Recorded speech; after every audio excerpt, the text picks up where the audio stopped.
My friends, it's here. It's our final podcast episode of the year, and I that's amazing to me. Like I don't even know what to say. It's super crazy, and it's really become a super like part of my life, and I think that's like really cool. And I'm bad with words right now, but it really is. It is crazy. And like if you asked me at the start of the year like, would we do a podcast, Rachel? I would have been like, "You're crazy. That's the craziest idea I ever heard." But it just kind of worked, and like, it's so cool, right? The podcast was literally just birthed from nothing. Like, I just, I, I literally just had a stream day where I said, "I don't really feel like doing anything today, so I'm just gonna like chat and play a really fun like." I love you guys know I love play only up. Man, I want to play only up right now. I love playing only up and I wanted to do something chill, and so we did it. And then at some point, Oshiro's like his love interest and stuff around that came up, and it was just an opportunity. Okay, well, let's just talk about that situation a little bit, and so we talked about it, and then it was such a huge hit. Like everyone loved the stream like so much, and it was crazy. Like that kind of feedback on just a random stream where I didn't have anything planned. It was just me talking about. I mean, I was talking about something, but there was no script. I mean, there was no nothing. It was just talk from the heart, and it went super well. And so then we just did another one, and it was like, okay, well, this will be another one off. Like we'll just do one more, and then that'll be it. And so then I did the second one, and I feel like that one hit even better based on the feedback people gave me. Like the feedback was just incredible, and like people are always nice to me, right? But it's rare that I do a stream and I have so many people in my DMs saying like, "Wow, that was really, really like enlightening and helpful and just really cool to see. So thank you for that stream." Like genuinely, everyone's very polite. They say thank you for the stream, etc. But like this was a seriously super heartfelt like thank you for that. So it was amazing. And during that stream, someone mentioned, "Raichu, what if have you considered doing a podcast?" And I hadn't. I mean, legitimately, I didn't, and I don't know. Do I know how to do a podcast? I mean, I guess we've had some pretty cool guests, some pretty cool episodes here. So I guess I do know how to do a podcast now, but I certainly didn't. 3 months and change ago when we first got this started. So it's truly been a really awesome experience, and I guess just as a reminder, in case anyone didn't remember, we are going to be moving to the bi-weekly um, schedule in the new year, which I think will work out better for all. It's already been a challenge for a lot of people to keep up, and the numbers. Listen, the numbers don't matter, but it's very very evident to see that interest has dropped off, and I don't think interest has dropped off in the sense that like, oh, no one likes you anymore. I think it's in the sense that there's a lot to do in keeping up with something weekly that you're not watching live, like a stream, right? Like it's easy to put off. So giving people an extra week, give them 2 weeks. We don't have to you don't have to be like coming up with questions every week. You don't have to commit your time every single week. We'll do it bi-weekly. That'll enable me to have a little more time to come up with things to talk about. It'll give me a little extra time to ask guests to join in. It'll give me a little bit of extra time to just make it better on my end, and it'll give the viewers a little bit of a better opportunity to both ask questions and just to consume the content. Because at the end of the day, what's the point of having 52 podcast episodes a year if people can't watch 52? If they're only going to be able to watch half of them, why not just make 26 really really good ones that everyone can watch and enjoy? That's my motto anyway. And who knows, maybe in the future maybe interest will continue to wane, and maybe we'll move it to once a month. I don't know. Maybe I don't know what we're going to do. That's kind of one thing in life that I've always kind of stood by, that it's like I really have no idea what any new year is going to hold. But on that flip side, you know what the cool thing is, like, that I can absolutely guarantee is not going to change? That we're going to be hanging out together every Tuesday and Thursday at 4 p.m. Pacific Standard Time. Like, that is the best thing, that I can just always know that no matter what happens in life, that is going to be a constant. And it's been a constant for so many years now, right? And it's, for me, it's kind of the most comforting thing, because legitimately, I mean, anything could happen tomorrow, like, or next week, or next month, next year. I don't know. Like, if you would have asked me to predict this year and having it go the way it did, I would never, ever have predicted how this year played out. Like, I would have been so far off base. And that's why I always kind of just live by that feeling of like, if you ask me, like, oh, what are you planned for the new year, next year? Or, what is blah, blah, blah. Like, I don't know. I really don't know. And like 6 months from now, my life could be so different from right now. I don't know. It could be really different from now. 3 months from now, it could be different next freaking week for all I know. So it's just kind of comforting that, and I hope it is for you guys as well, to know that no matter what any other changes might happen, we don't know. People come and go. Some dear friends of ours in the community might be gone. We don't know. So all we can do, at least all I can do, is show up every Tuesday and Thursday at 4 p.m. Pacific Standard Time. And I hope, I hope I'll be able to see as many of your beautiful faces there, because yeah, I mean, that's the point. And that's what keeps my love of doing it, is being able to see the same people, familiar faces, and adding new ones, and just kind of continuing to build this beautiful community we have. And, literally the best community in the world, if you ask me. I know I'm a little biased, but hey, here's the thing about bias, right? Is like, you need to be able to back it up. And let me tell you, if every content creator had to give a speech about why their community was the best, hey, listen, I'm a pretty dang good talker, so I could make a solid case for my community being the best. Okay, all right. So you know what? We would have a shot. We would have a shot of winning that argument, because I'm such a good arguer. I'm such a little argumentative guy. But anyway, that's my little intro here. So the next podcast episode after you see this one, which will be on the 29th of December. After that, the next one you'll see will be January the 12th. So put that on your calendar, I guess, or don't, whatever you want to do. So yeah. All right, let's just jump right in with the questions, and we have one from our very own, our legend himself, the resident Edward Karn Borka, and it says, "What are some of your highlights this year, streaming or otherwise?" So first off, I want to say thank you, Orca, as always, for your wonderful Alone in the Dark reference. Because listen, you guys know, if there's one way to my heart, it's Alone in the Dark references. Okay, it's free. What is the word when you like? It's not like suck. It's like what is the word like?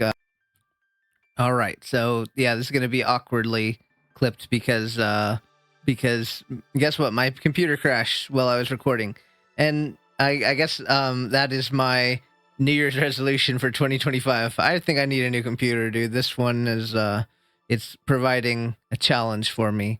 But any hoodles. So yeah, Game Work is questioned. I don't even know if I haven't got to the question, because I was memeing or saying like thank you for pandering to me. But anyway, his question was, what are some of your highlights this year, streaming or otherwise? So I will admit, I did look at this question beforehand, because I didn't really know if I had a good answer. You know what I mean? Like, my initial, like most things, if you ask me any question, right, I'm going to be able to answer something, just because I'm freaking me and I'm good at yapping. So I could give you like a bullcrap answer. At the very least, I could BS something. But okay, hold on. Random thought. You always say BS, but then you can say bullcrap, but I've never heard anyone say BC. Maybe BC could be a new acronym, bullcrap. Anyway, so I did some thinking about this, and I'm going to give you the answer. But the first thing that came to mind was, and Orca's the last person to ever do something like this, but the way the question was set up is like a slam easy ultra dunk, like the easiest alley oop for me to slam in and say that. I mean, some of the highlights of this year are getting to become a part of the Game Orca community and becoming really good friends with Game Orca and Otterly, both from his community. And yeah, so I mean, that was definitely a big highlight. Two people that have been extremely influential to my 2024. So that's definitely a highlight for me. The people I met through it, there are those two in particular, but other people as well that always provide a nice, positive vibe. Either some of them come to my stream now, some of them I see in Orca's chat, etc. So I would say that's definitely a highlight, and it's been a highlight being able to do some Alone in the Dark streams. That, I mean, listen again. Being able to do anything alone in the dark is always the best time for me, but especially when it's with a good friend, and it makes it even better.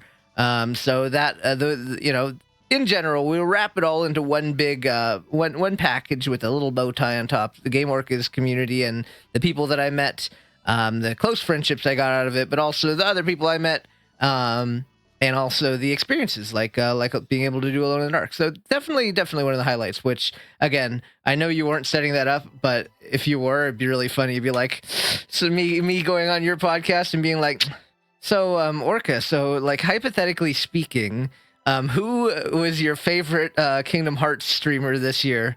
Then he answers like King Panda, and then it was evaporate into dust. But no, yeah, no, definitely that. But other than that, I mean, for me, it's just been a year where I've been, I mean, just to, with lack of a better way to say it, a year where I've been running solo for the most part. And I think it's been a good journey for myself because I haven't run solo in a long time. In general, a long time. So not only things like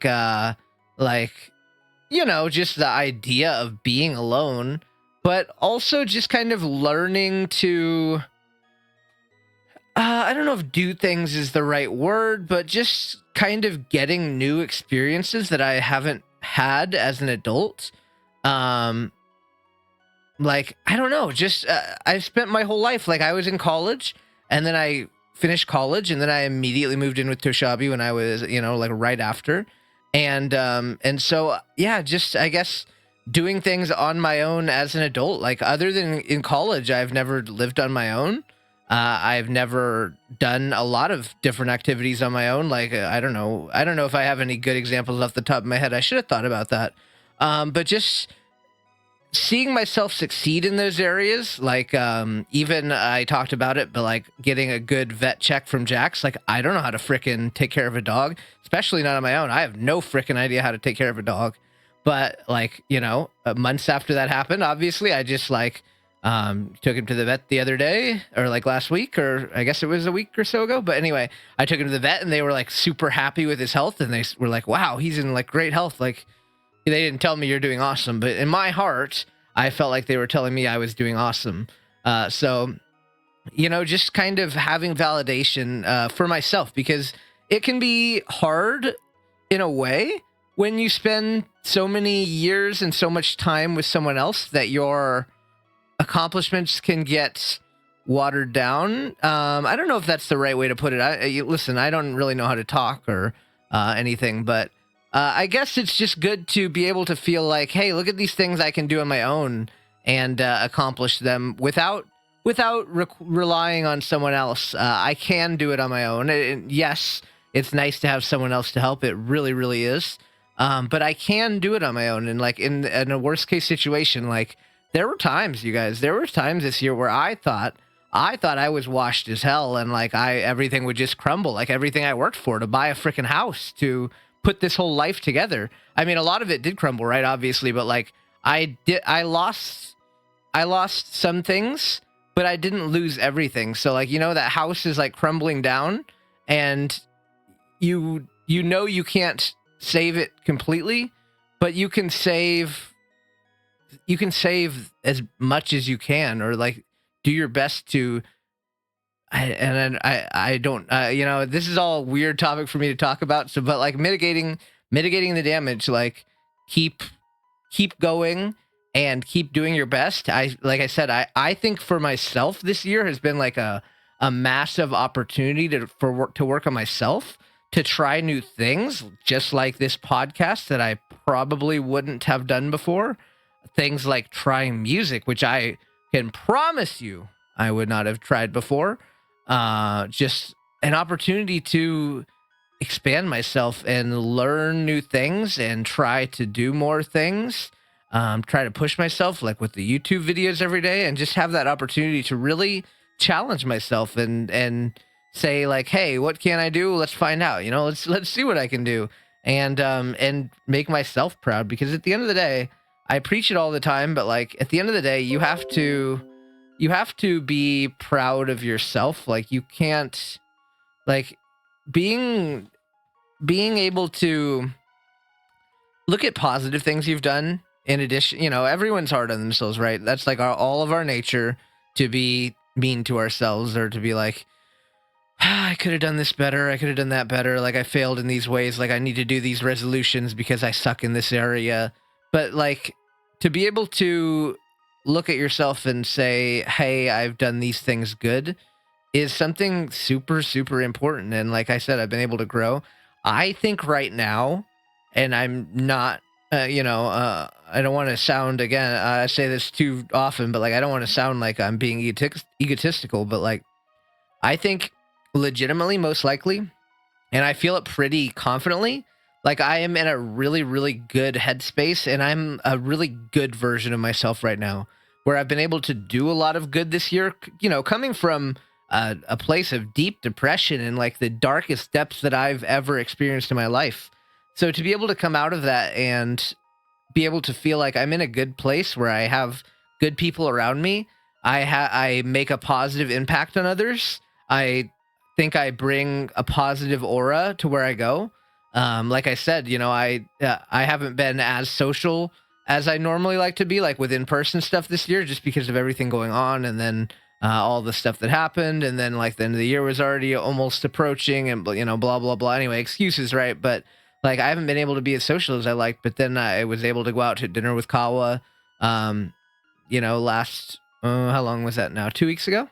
One No, 1 week. 1 week ago. 1 week ago.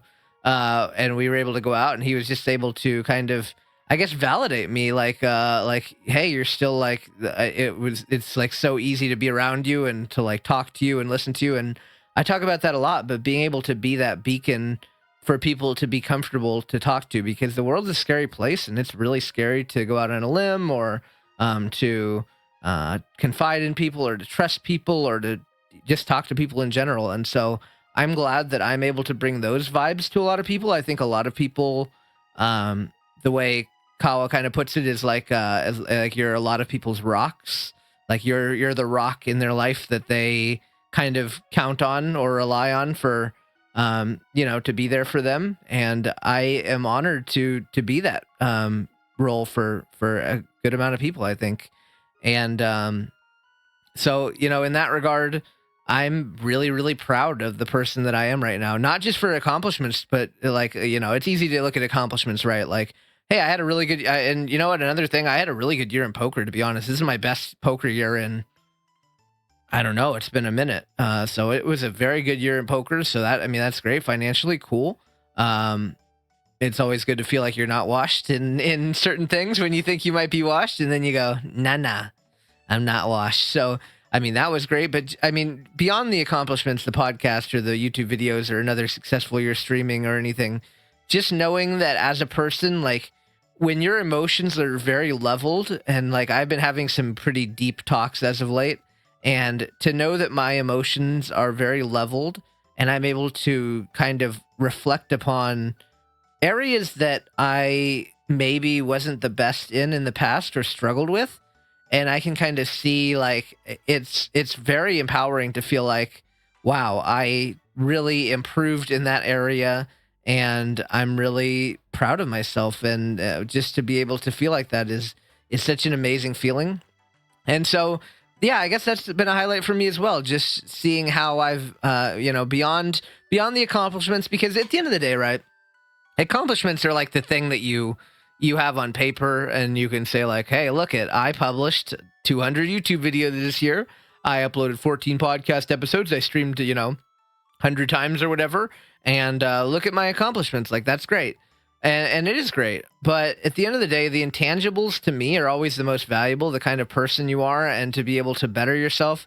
And it's not always like a big thing, right? Like, I don't think I was like a piece of shit before, like even going into this year or last year, whatever, you know what I mean? But like being able to, it's kind of like, to use a funny analogy, it's kind of like speed running, right? And sometimes you'll have like a very good run, but like any run always has improvements that can be made. And even if they might, quote unquote, seem minor, being able to make those improvements, I know for those speedrunners, and even me, I mean, I did some speedrunning, it feels like you accomplished something. And so even if like someone else might look on the outside and say like, oh, you saved 1 second on your speedrun, that's not very good, but like it was a huge accomplishment. And I guess that's the same for me. Like, I don't think I went from like, I'm a horrible piece of crap, like awful, terrible person to like, I'm the best person ever.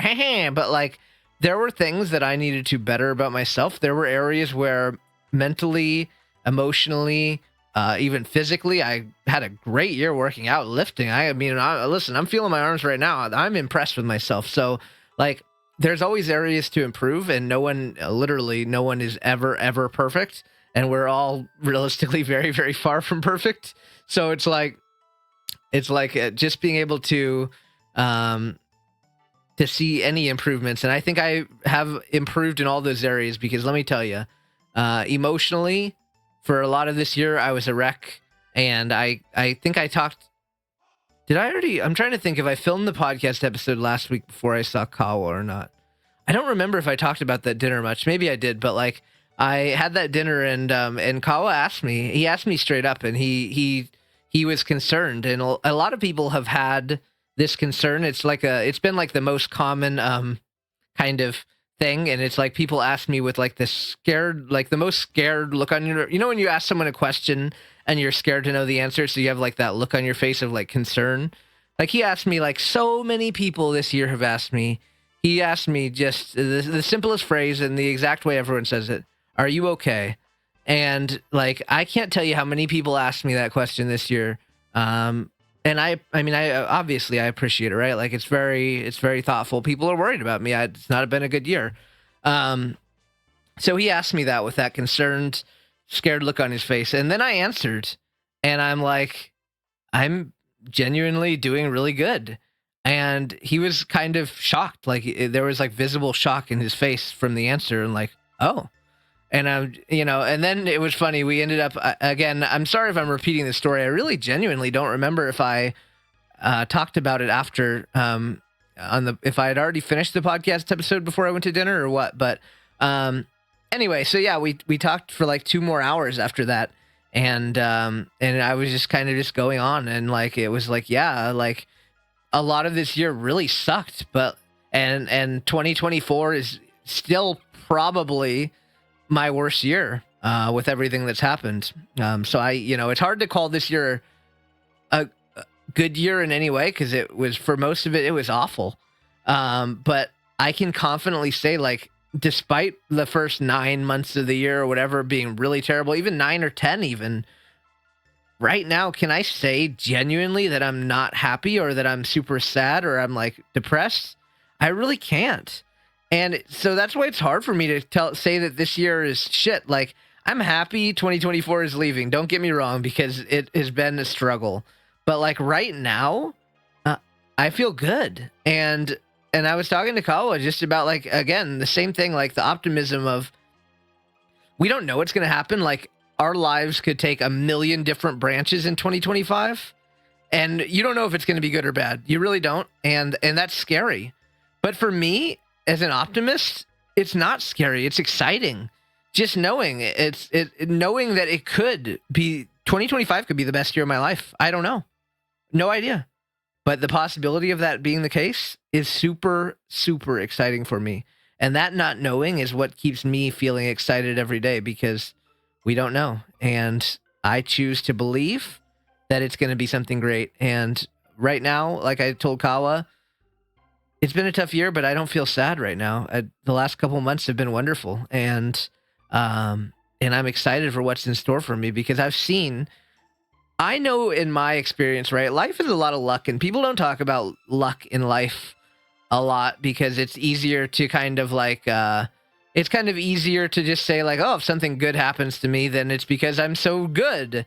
And we all want to feel validated, but life has a lot of luck, right? And I've had a lot of fortunate things happen to me in life where I've been very lucky for them to happen. Certainly,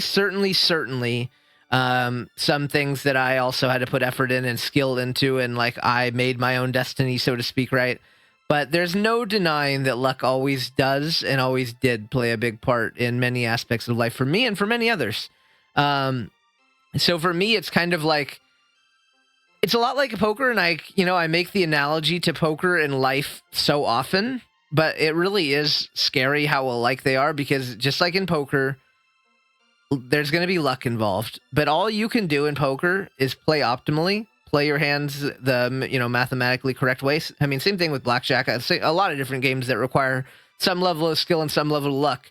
All you can do is play correctly and hope for the best. And that's kind of where I'm at, right? Is like I've put myself in a situation right now where financially I'm doing fine. Like friends, I have some amazing people in my life. The stream is going great. My job is going well. Like even like romantically, I'm dipping toes in here and there. So like there's all these different things, and I mean those are just a few aspects of life, right?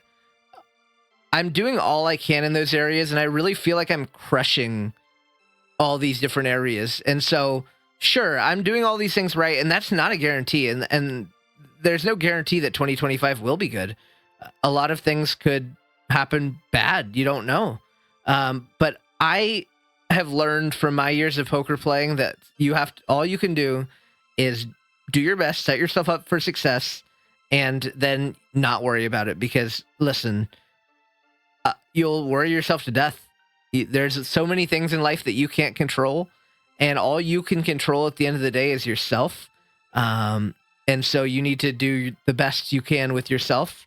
I feel very confident that I have put myself in a good position to have success in 2025. Does that guarantee? Nope. But I am happy with myself. I think I'm the best version of myself, like from a personality standpoint. I am happy where I'm at. For my career, I'm happy where I'm at, and 2025 looks promising for the stream, for the podcast, for my YouTube. All of that's going to continue to be great in 2025, I'm certain. And so I've done all these different things, and who knows what'll happen. Again, something unforeseen could happen in 2025, and it could be a horrible year. We don't know. But I choose to not give that bad outcome too much power over me because I can't control it. All I can control, once again, is myself. So I'm not gonna give that negative. I'm not gonna give that negative outcome the power over me to be like, oh, I'm so scared. I'm so scared what's gonna happen because like, oh, it could be bad. It could be. You know what? It could be. But I'm not gonna be. It's just like I don't be friends with people who are super negative or bad people. I'm not going to go and associate with that freaking negative outcome. Screw you, negative outcome.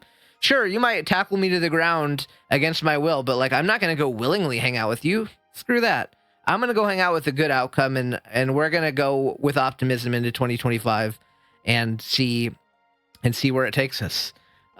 So I hope that answered the question, Game Worker. I know maybe I guess we could talk about it a little more. How about my subathon in September? That was great fun. I really, really enjoyed the subathon. I thought it went almost as well as possible. All things considered, I had great energy. We had a lot of amazing people there. So that was wonderful. So I thought my subathon, just to name some more small kind of specific things, like that was wonderful. I thought, we had the Chili Max birthday party where we watched Stay Alive. I thought that went great. We had the Otterly birthday party in November where we played Jackbox and other stuff. And like, for me, right, the biggest highlights are always events like those going well and knowing that we could have a positive impact on someone, like whether it be celebrating their birthday or it be just having a subathon day where we can all hang out all day and just have fun and be silly and stuff. Like, having my highlights are always where we can, like Game Orca, we could talk about, like, one of my highlights was just a couple weeks ago being able to play Alone in the Dark 2, and you were having a shitty day and being able to, like, say, yeah, I'll join you. Like, let's go. Let's make that day better. For me, it's always going to be something like that where I have an opportunity, and it sounds I'm fully aware of how it sounds, and like people do that kind of thing, and I'm not trying to be that guy who's like, I'm so great and thoughtful and caring because I do this, but genuinely, that is that is what makes me happy to do good for others where I can. And so being able to do things like that, like going on a Game Orca stream for 4 hours to hang out with them, like, even though I might have had a tiring day myself, like, that doesn't require that much effort. Scheduling a birthday party for someone and then going to hang out with my friends for hours, that's not that much effort either. Like, these things that require minimal effort, but they make such a big difference. And like, people give me a lot of credit, but I'm actually doing the opposite. I'm not trying to give myself credit. It just feels like a very simple thing to do, to say, hey, Otterly, or hey, Chili Mex, like, on your birthday, we're going to have a party for you because it falls on a Saturday, and Saturday's a great day for a party. So we're going to celebrate you because you're special, and I want your special day to be special. And that's it. And it takes me 5 seconds. I make the little event, and then maybe there's a little planning involved, a little bit maybe. But at the end of the day, it's something so simple. And really easy. It's the same thing as going on a stream. Like, it really required, here's the amount of effort it took me. Hey, Raichu, I'd like to play Alone in the Dark today. I'm having a kind of crappy day. Okay. That's my effort. I said, okay. And then I I played a video game with my friend for 4 hours. Like, yeah, wow, Raichu, that's so amazingly giving of you. Like, it's just funny to me, man. I don't know. It's just, the simple things really make me happy, and being able to brighten someone's day or week or month, and especially if it's a special day like their birthday or something, then that's even better to me. So those were my highlights. Other than that, I think there was a lot of lowlights, so I'm just trying to grab the things that I can. But you know what? We're gonna make a lot of highlights in 2025, and I am so ready for it. We are gonna be off the charts in highlights. So I hope you guys will be there with me, as always. I know I say it every year, but like, I hope you guys will still be here by my side, because I'll be here. So I hope you will be too, because that's what makes it all worth it. So thank you, Game Orca, for the question. I appreciate it. And in general, let's just give you some appreciation. But I won't give you the appreciation yet, because we're going to jump to your second question, which is not a question. But we're going to read your very kind sentiment here. That's not a question, but it's a statement, I suppose. And it says, from Game Orca, he went full sincere mode. He put his real name instead of Edward Karnborka or Blame Orca or whatever. He put the real one, Game Orca, because he's a real guy. And it says, thank you for being a really cool and awesome. Sorry, I read the sentence wrong. I'm going to read it the way he wrote it, because I said really, but he wrote very. Thank you for being a very cool and very awesome friend these past few months. So you know what I say? I say same to you, Game Orca, and thank you for having me a part of your community, having me on your stream many times, just being easy to work with, easy to talk to. I know everyone says that about me, but it's also a skill when other people are easy to talk to too. It's not just me doing all the work. Okay, I'm not that powerful. I can't do all the work. So probably if you find me easy to talk to, then you are also easy to talk to. So thank you very much for that. Oh man, what was I talking about? Because I was gonna praise you a minute ago. What was I gonna praise you about? Oh God, I should have praised you, but then now I forgot. Hold on. What were we gonna? So we were talking. Let's remember this. I did a Raichu dementia moment. I don't know. Maybe I'll remember. But yeah. I just want to say thank you for all you've done, being an amazing part of the community. I mean, it's not often that Chili Mex works as hard to praise someone. Listen, Chili Mex is a shy little guy. I've said this joke before, but it's not really a joke. But I'm like, yeah, getting a Raichu compliment's pretty easy, right? I'm a loud motherfucker.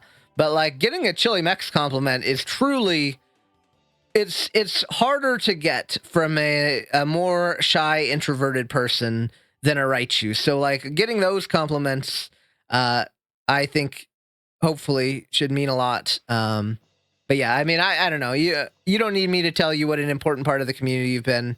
Um, but I'll tell you anyway. You're a very important part of the community. I appreciate having you, and I'm very, very, very much looking forward to doing many more great things together in 2025. We have only 4 days left this year, so I don't know if I can say we're going to be doing it. Well, no, because you have your VR chat meetup, so I guess we'll be doing one more thing together to close out the year. But then many, many next year, I'm sure, will be the goal. I feel like I had something else nice to say about you, but I forgot because I switched to the next question and then I went full Raichu dementia mode. So I'm sorry. I really screwed that one up. But I don't know. I feel like I say enough nice things about you every day. So you've probably already heard it 10,000 times. But you know what? Everyone likes hearing nice things about themselves. So thank you, Game Orca, for the valuable friend, the valuable part of this community you've been, and the valuable part of my life you've been. So I appreciate that. And yeah, here's to many more good times.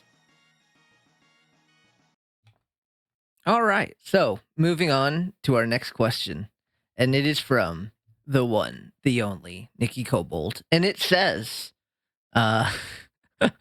it says, who's the most cutest member on the Raichu streams? :3C. And I mean, let's be real. It's a pretty obvious answer, right? It's me, of course. You know, right, guys. Why are you closing out my video, guys? Why? No, please keep listening. Please don't click X. Don't hit the pause button on YouTube, please. No, but for real, you know, I think about like being a furry in general a lot, and like and kind of you know what goes into that. And isn't it cool though that like you can have like like as a normie, right? You're not like going around and like my friends are cute. Like I hang around with cute people all the time, right? But like in furry, you do and you can. Isn't that cool? Like I'm always like, whoa, there are so many cuties around here and stuff, and it's like it's true. But it's cool, right? Because I don't know, it's just one of the many perks of the furry fandom. I don't know. I think it's freaking cool. I'm like, yo, look at all these. I mean, everyone wants to be around cute people. Who doesn't, right? So just being able to be around cute people, that's pretty. That's pretty freaking awesome, if you ask me. So, yeah, I mean, you know, obviously, I won't do a complete tier list of every cutie on the Raichu stream to answer the question, who is the most cutest member? But you know what? There's so many cute people here, and I think that's really cool. If you ask me, I think that's so freaking awesome. So there. I hope you enjoyed my. You know, it's a question that I think was pretty obvious that I couldn't answer. Like, you know, truthfully, like I can't. I'm not going to be like, yo, yeah, this person is the cutest, duh. But I think, you know, I gave an answer, which is it's as good of an answer as I could have given the circumstances. So you know what? I think I did pretty good, and I hope that you're proud of me because I'm proud of me, and so you know, so there. You like that? Yeah, you like that. Okay. And our next question, which is also the last question, unless anything else sneaks in before the filming is done. But the last question is from the one, the only Ross Cool Cat, the coolest cat in all the land. It's funny, I never you know, I don't know if Ross listens to the podcast. I don't know if who like there's like out of like in actuality, right? There's like I think there's 4 people that I know for a fact listen, if not every week, they're at least their goal is to eventually have listened to. They could be behind. There's 4 people: Kelmori, Chili Mex, Game Orca, and Otterly, and those are the 4 that I know that for sure want to be caught up. They have the desire to have watched every episode, even if they are a little bit behind. Which I think maybe Kel is our most prolific listener. I know Chili Mex and Otterly are behind. I think Game Orca might be behind as well. So maybe Kelmori is our most prolific listener, or maybe Game Orca is not behind, and maybe everyone he's caught up, and maybe Kelmori and Game Orca are the co leaders of the leaderboard of Raichu podcast listening stuff. I don't know. You never know. Okay, so the question from Ross says, if you could TF into any kind of animal or unique species by the start of next year, what would it be? Dragon! Just look at. I don't know. I continue to be more and more connected to Raiju the dragon. And I mean, it's just, I guess it's just kind of a given as I've kind of, how it's kind of like you spend time with someone and you get a connection. I've spent a lot of time with Raiju, aka the dragon, aka this model that you're seeing right here, because like in addition to the streams, I do my YouTube videos and I do my podcast. So like I'm looking at this little dragon on the screen a lot, right? So my connection, and I got all these new emotes that are used all the time, like Raiju Riz and stuff. So my connection to the dragon is at an all-time high, and it already kind of was, but I think even more so now. It's extra connected. So the answer would definitely be dragon. I mean, I think it's a pretty simple answer for me. Very, very easy for me to answer that because just look. I mean, dragon. Look at dragon. Here, me, dragon, me, dragon, me, dragon.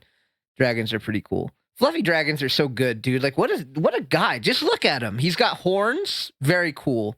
Cute ears. Like he's fluffy, but he has wings. Wings. He has a cool tail. Look at the tail. Look at, it's wiggly. Hold on, let me wiggle it. Hold on. Look, it's a wiggly tail. Like just look at this guy. How can you not like this guy? You got a cool hoodie. Like what a freaking guy, dude. Me, guy, me. I say me a lot. Sorry for that, but yeah. So that's me. I'm dragon, and I like dragons, and so that's what I would TF into. Thank you, Ross, for the question. So yeah, that's it for the questions, but we'll just talk a little bit more. One interesting thing is I talked to Kogi, who's going to do the Raiju Dakimakura or body pillow. So that... Oh. Do I want to make a statement about when it could be expected to be done? Is that too bold? And then I box myself in if something happens. You know what? I got balls, so I'm okay saying it. I hope/think it might be ready by the end of January. Which then you can order if you need to hug if you need to hug a Raiju at night, then you'll have a cool body pillow you can purchase to do just that. If you wish to have me in your bedroom, you can do it. Isn't that cool? That is so cool. So yeah, we are working on that, and I'm pretty excited. I think it's going to be really cool. And, we released our first merch. Isn't that crazy? That's kind of something that gets swept under the rug a little bit. Like, we released our first merch this year, and a few cool things. I mean, in my opinion, some pretty dang cool things. And, we did that. We did our first sponsorship with Dragon Roast Coffee. And let me tell you, I get a lot of sponsorship offers. You guys might not think so, or maybe because I don't do them, but I get a very, very, very, very, very large amount of sponsorship offers in my emails. And I don't really do them because streaming for me has never been about the money. Like, I don't need streaming as an income source. That's not... Let's just say, if I wanted to make money, I could do something in my spare time that would make me a lot more money. I have other methods of earning money in my free time that if I wanted to utilize, I could do instead of streaming. So I've always looked at streaming like fully as I don't need any money. And I mean, sure, it's obviously really, really nice when people sub and stuff, but the financial aspect is very, very minimal in my life, and I don't need it. And so I don't do things like sponsorships where I'm not confident in it. Like, oh, hey, play this game on stream. And I'm like, I don't know if that'll be a fun stream, so I'm not going to do it. And then I have to do all your crap where I have all your stuff on my screen, like your ads and stuff. And then I got to do all this stuff that might be annoying to the viewers. Like, is it worth, like, say like $60 for me to spend like an hour doing this, a couple hours? Is it worth it for me to do that and potentially deter people from wanting to watch the stream because it's not fun or that's annoying to look at? is it worth that to me? It's really not at the end of the day. So Dragon Roast, the only reason we did that partnership is because I've had the coffee and it is good coffee. And I know we have people in the community who like coffee. So I figured it's something that could actually be beneficial. I know Kel bought some. I hope he liked it. I don't know. I never heard anything from Kel about that, but I'm going to assume Kel liked it and he just didn't say anything because, he's Kel Moore. He's just like probably being a little mouse or something. He's like in his little mouse, little, what is it? I guess there's not really a name for it, right? It's just called the mouse hole. Like, on the wall, there's like the little hole where they go in and then they stay in there and then they come out at night to be little gremlins and stuff. That's what Kel's doing right now. It's not nighttime right now. So he's chilling in his mouse hole, just waiting for the right moment to strike and come out and do whatever it is mice do. I don't know, eat my cheese, open my fridge door somehow. I don't know how they even manage that, but they open my fridge and then all my cheese has little bite marks and stuff in it. But I understand. So cheese is just very good. So I cannot blame Kelmore nor any other mouse who wants to eat my cheese because, listen, it's pretty dang good. Okay, I feel you, brother. I feel you. All right. So something I'd like to do more of, I think, in 2025, since we kind of been talking about a lot of different aspirations and things about 2024. You know what I really enjoyed, but the challenge is it's really time consuming for a questionable amount of um reward, I guess, or I don't know how the right way to phrase it is, but like I really enjoyed doing like those compilations, like my what do you call it, Kingdom Hearts ones, like how I made the little edited videos kind of the highlights of those and stuff. Like I really enjoy I like the result having them. I think they're really cool and I think they're fun to watch. But I guess like it takes literally hours, and that's for like a short one, right? Like a Kingdom Hearts. Like if I want to do the compilations, like I still to this day we are like a year and a half past it, but I still want to do a compilation of all my Only Up and Madway footage to like one compilation because that was such a sick stream series and literally was my voted on by you guys as game of the year or like stream series of the year 2023. So like it was great, but the amount of work that'll have to go into it to get like, I mean, listen, again, views don't matter, right? But the amount of work I'll put in to get like maybe 10 views or something, I don't know if that's worth it. I mean, maybe it is, maybe, but it's like, you know what I mean? It's like most things you do, there's some tangible, like, get level of gain. At least for me, anyway. My time is very limited. So, like, for me to put in that amount of hours to get that level of, like, stuff back, you know what I mean? It's like, I don't know. Is that wrong of me to think like that? Maybe it is. But I don't know. It just seems like a lot of work and a lot of my limited free time, which don't get me wrong, it is fun to do. So I don't know. Maybe I'll do it anyway. It's kind of just one of those many, many things on the list of stuff that I want to do. And like I already told Game Worker that I'm going to do what do you call it? A highlight series compilation of like our Alone in the Dark streams together, which I think that will be more. Well, I think the benefit there is it has the reach of two communities. So like two, at least like I know two groups of people are going to look at it. And, it's like kind of like something you can bond over with a friend because it's like, it's like, hey, we did this together. So that's cool. Versus me doing my own compilation of just me is just like, what if no one gives a dang? Like, what if they don't care? What if they don't? So I don't know.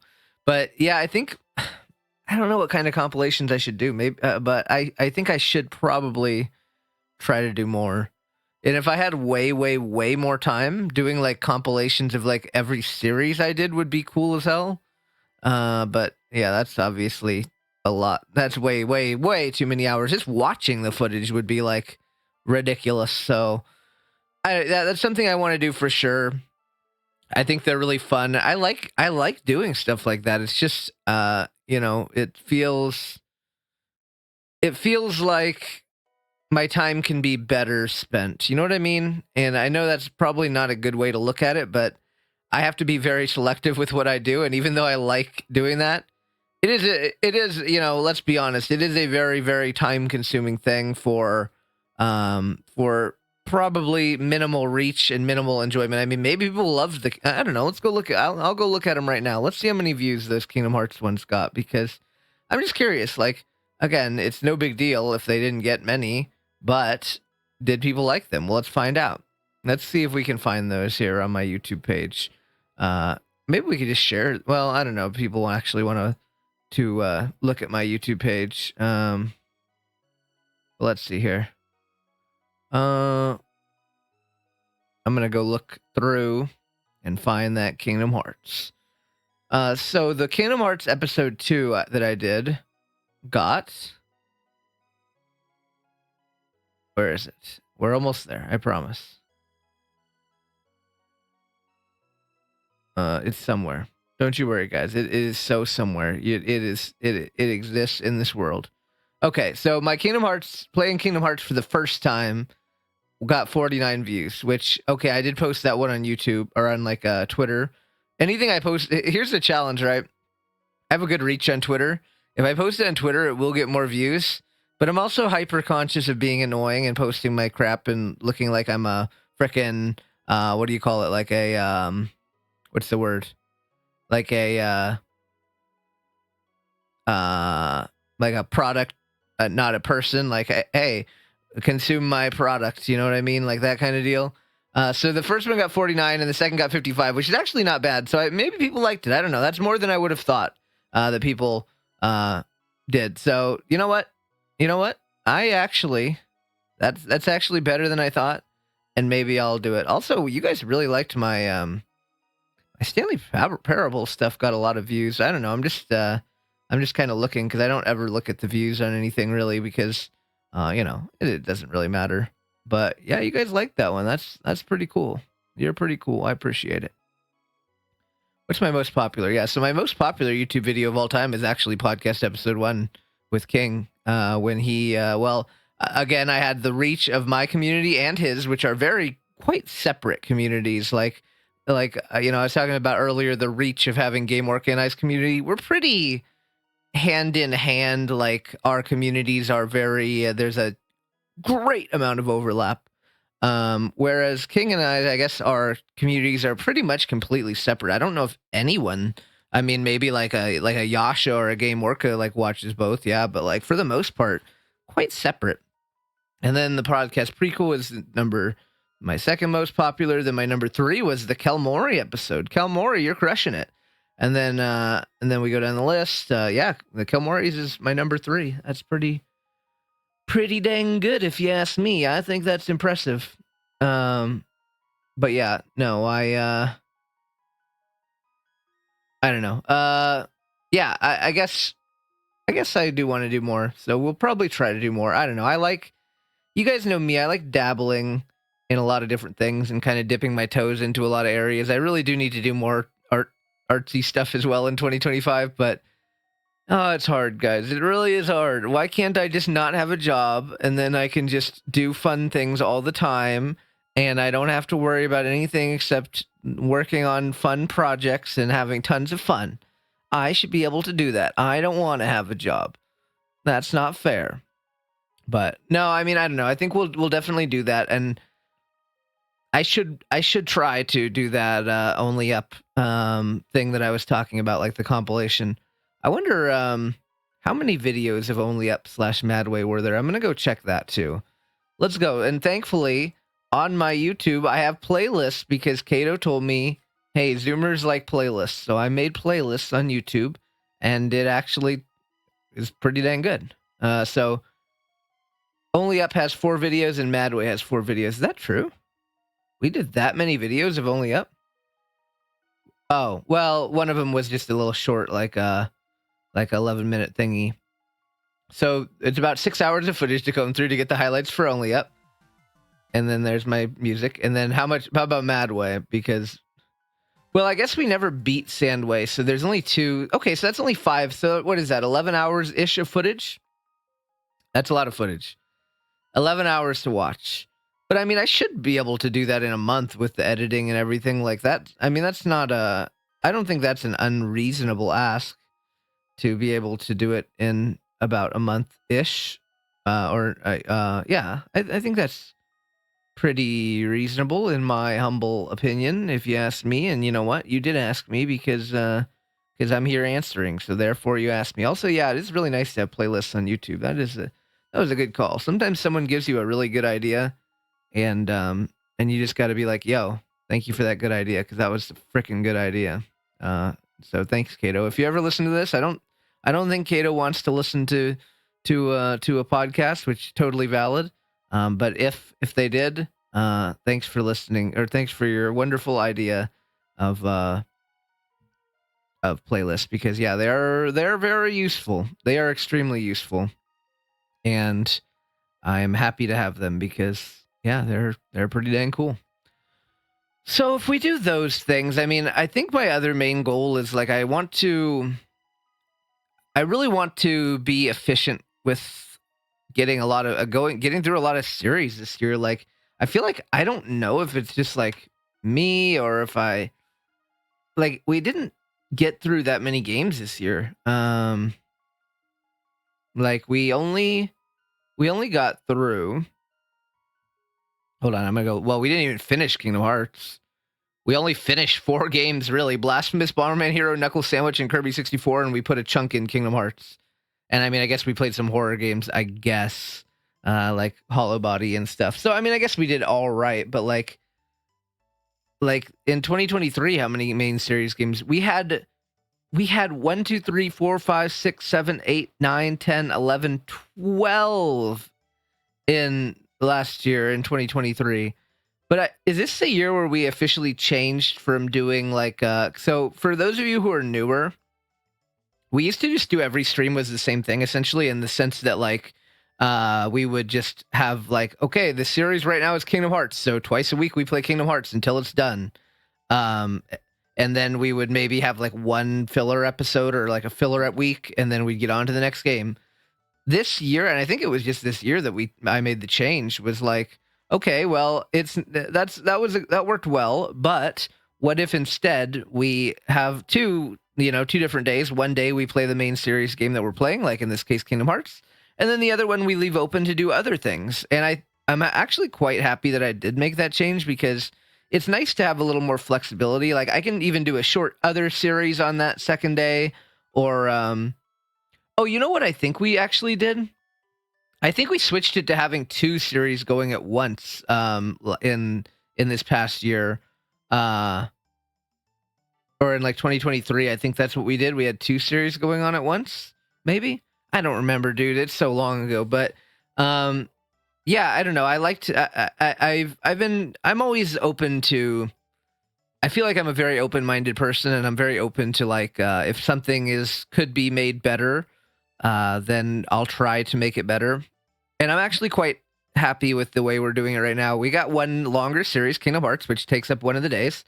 And then the other day we have a little more open where we can try something shorter, like maybe a game that only takes a couple episodes, or we can do like little one-off silly things. Like it really opens up a lot of possibilities, and that makes me happy that we can have a little more flexibility to kind of just to do things, like we're not locking ourselves into just the same old thing constantly forever for a long time. Because what I realized, and the reason why I initially made that change, was because I realized something like a game like Kingdom Hearts, right? Like that's going to be a lot of parts. That could take like 2 months to get through, right? Because it's like you get 2 parts a week, and then like in a month you're going to do like 8 parts. So like let's say it's like a 16-part series, just as an example.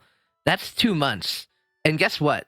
Someone who doesn't like Kingdom Hearts is now going to go 2 months without watching my stuff, or basically tuned out. And they have to literally, it's like, well, I guess I'll see you in like February because I don't like Kingdom Hearts, for example. And it's like, that's not a very good strategy to maintain viewers, or like to make people happy. Like there's a way better chance having 2 game series at once that one of them the people may like, versus something like, yeah, where a longer series like that, where some people just don't like Kingdom Hearts, for example, like, and that's okay. But at least, with how it is now, they can still come on the other day, and at least we see that, at least they get to hang out once a week with us. They get to see us a little bit. You don't have to completely check out, right? Because if you don't like Kingdom Hearts, then I do like a 16-part Kingdom Hearts series that takes 2 months. You're just gonna be like, all right, well, 2 months. I guess I'm gonna go find someone else to go watch. And no, I don't want that. I want you to be here with me. I want you to be here with me at least once a week. You know what? Once a week is still infinitely better than not seeing you at all for 2 months. You know what I mean? So I think I think that was one of the better changes I've made. And the funny thing is, it didn't really change my viewership. My viewership has been so consistent for like almost 4 years now. It really hasn't changed my viewership. I just think, in my opinion, it was a positive change to make sure that everyone can continue to enjoy the content and just be happy and comfortable and get to watch and see things they like. And I guess most of my quality of life changes have never been with the false impression, like, I'm going to get so many more viewers if I do this thing. Because, like, I'm genuinely, like, sure, like, you can, it would be disingenuous to say, like, hey, if I blew up tomorrow and got Twitch partner, would that be cool as hell? Oh, it'd be amazing.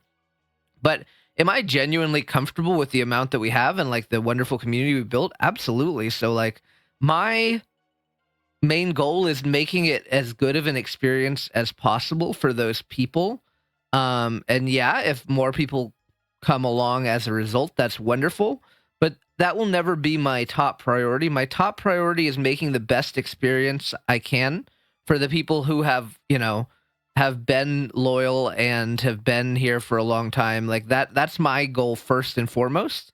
And again, as an aside, like, if that leads to new really awesome people joining and liking the content as well, I mean, that's amazing. Like, me, like, I am very welcoming, and when there's new people that come into the chat and hang out and become a part of our community, like, it's the best feeling. I love it. But you can't really, it's not something you can kind of plan for or predict. Like I could say, I'm going to make this content better and then more people will come. You don't have a guarantee of that, right? But I can guarantee, if I make the content better and more enjoyable for those who are already here, that it will be a better experience for them. Like, that is for sure. So I don't know. I guess that's kind of how my brain thinks about it. And I'm not sure if that's the right mindset to have or not. But you know what? That's the beauty of it, right? I'm just a normal dude playing video games on the internet with some people who like to watch. I thank you for being here and watching. But at the end of the day, I'm just me, and I'm happy being just me and just trying things and just doing stuff and seeing where the land of the world of the road takes me. Because you know what, the road is always it's always enjoyable just to see where it takes us and to see what kind of stuff we're gonna be passing along the way. So we've had so many cool and, like, interesting podcast questions over the course of the podcast, over the course of well, this is episode number 14, plus we had 2 prequels, so it's like almost, if we want to count it, that we'll say, like, 16 episodes. But yeah, there's been so many cool questions, so I thought it'd be a fun idea to just kind of go through and just kind of do, like, a recap of, like, going through some of the questions and just, like, some particularly interesting ones that I really enjoyed talking about, and maybe even touching upon them again. I don't know. So I'm looking at the first form from episode 1. Our very first ever question on the podcast was, going to your first convention, what to expect and what to bring or pack. Which, that's really the only fursuit based, or like like FurCon based question I can think of. And it's funny because, like, you guys may or may not know, like, this is the first episode, right? And King Panda was my guest, but I didn't tell anyone that he was my guest. So all these questions weren't directed to him. They were just directed to me. And then I realized later on, it'd be better if I tell people when we're going to have a guest, because then they can plan the questions accordingly around that guest. But this worked out. I mean, I think this was a really wonderful question for him. But yeah, that was cool. So just kind of going through, how does the Pokemon Raichu resonate with you when you're choosing a persona? I talked about that. Like, that was just what absolutely hit for me. It was such a perfect fit for me. And so many people agreed, which is really wonderful.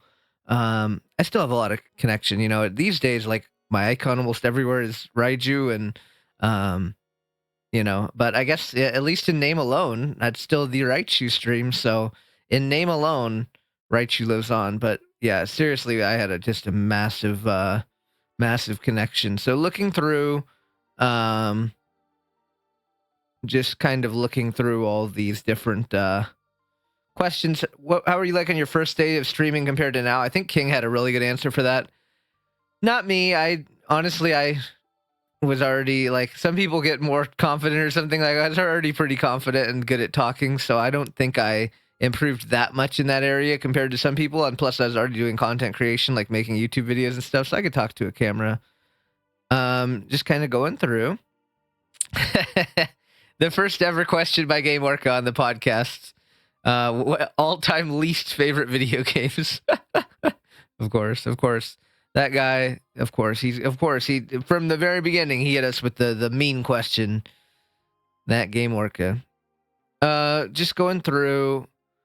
This is a kind of good one. How does one deal with loneliness even within a community? For instance, not having their own group of friends within the community, or feeling alone because they had no one to talk to, or they're scared to initiate a conversation. I mean, it's interesting. I think a lot of that was a common topic, and I think you just have to kind of work on it. I guess just like anything, you got to kind of put yourself out there. It's scary, but you reach out to people, try it, talk in Discords. I think the good thing is like every community has a Discord, right? So you can actually go to different, you watch streamers, go to their Discord and just like start a conversation. If you're really lonely and you're bored or you want to talk to people, just try doing that, because I think that's the best strategy, like trying to integrate yourself and find a group that works for you, because I feel like I'm biased, right? I feel like, yeah, sure, anyone can fit in my community as long as they're like a decent person. They have some level of social awareness. Like they should be able to fit in. We're a nice group, welcoming group, awesome, right?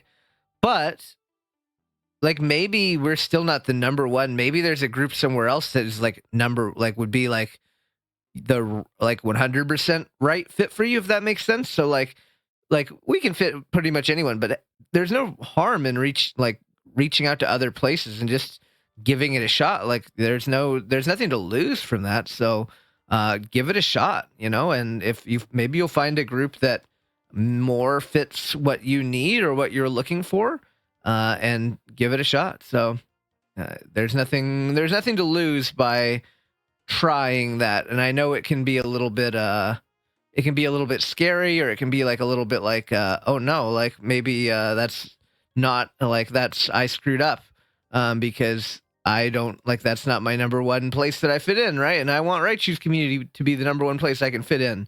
But like try other places. Like there's no shame in that, and trying and putting yourself out there in places and saying, you know what, maybe I'll find the right place for me, and the place that you can really thrive in, you know what I mean? Until you find that 100% realist, like, hey, this is my vibe place. And I think that would help with loneliness. So that was a good question.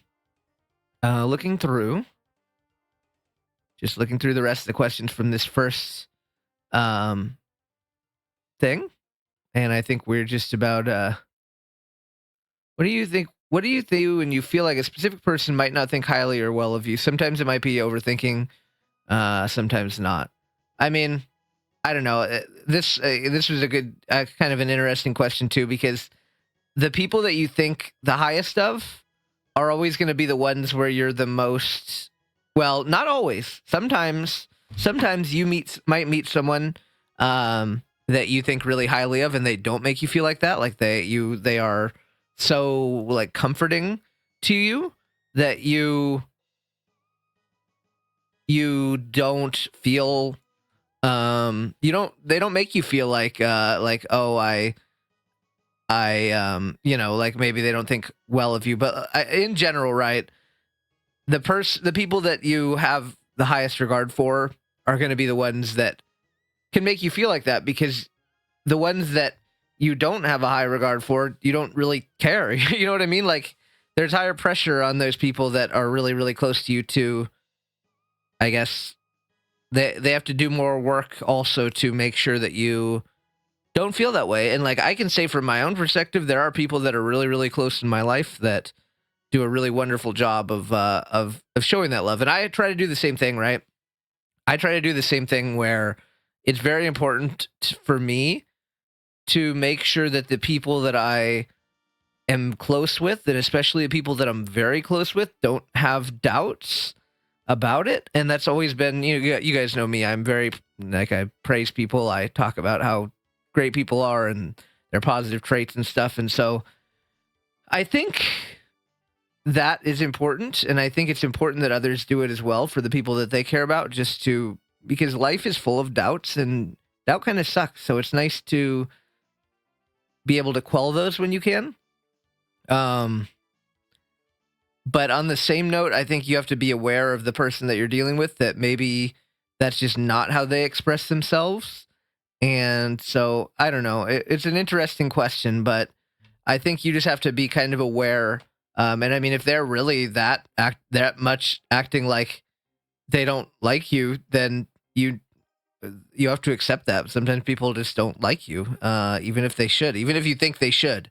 And listen, there's been many times in my life where I'm like, hey, I'm really cool. Why don't they like me? They should like me. I haven't done anything to make them not like me. But sometimes, for whatever reason, they might not. So I think at the end of the day, do some self-assessing. Maybe they don't like you, and that's okay. I mean, it's not okay. It's sad, but like, it's how it be. It's how it be. It sucks. I know it's very horrible, but it is what it is. So, it, unfortunately, that's what it is. All right. So that was episode one's questions. So let's move on to look at episode two's questions.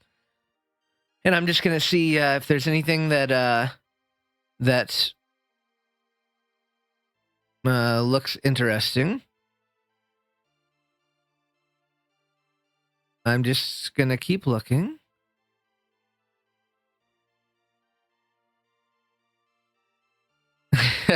This is a funny one.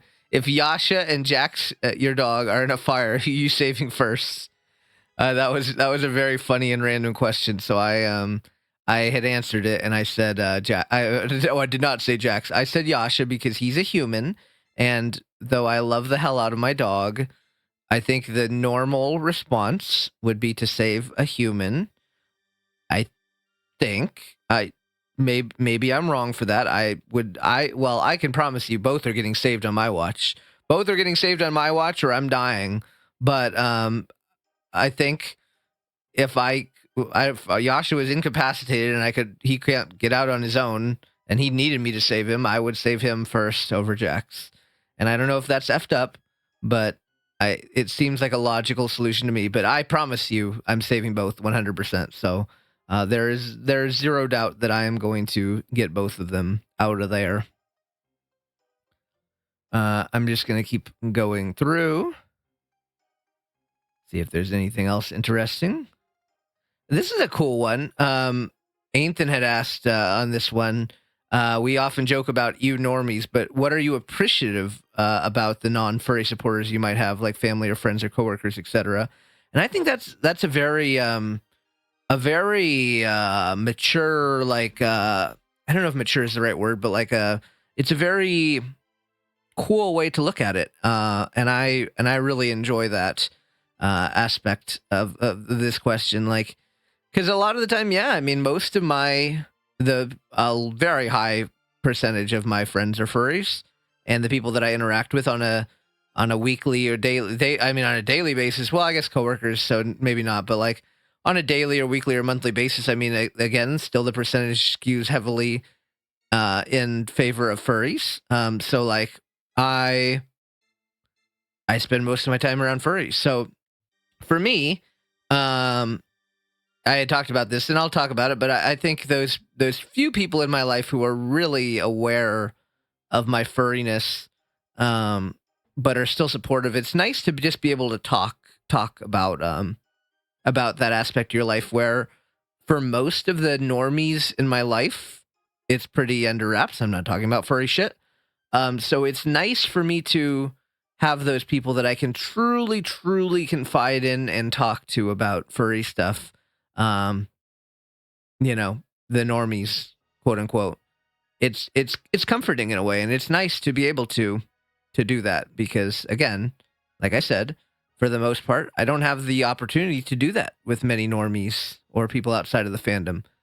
So it always feels cool and a little bit special and kind of like a special bond. It's just kind of like a way to bond. Like I can truly be my true self around you. It's the same idea as I guess of like you're most comfortable around people that you feel like you can be your true self around, like 100%. And there's definitely a lot of people in the fandom that I can be my true self around, and there's hopefully people that feel like they can be their true selves around me. I think that's something that I work hard to strive to make a, a place where people can do that around me.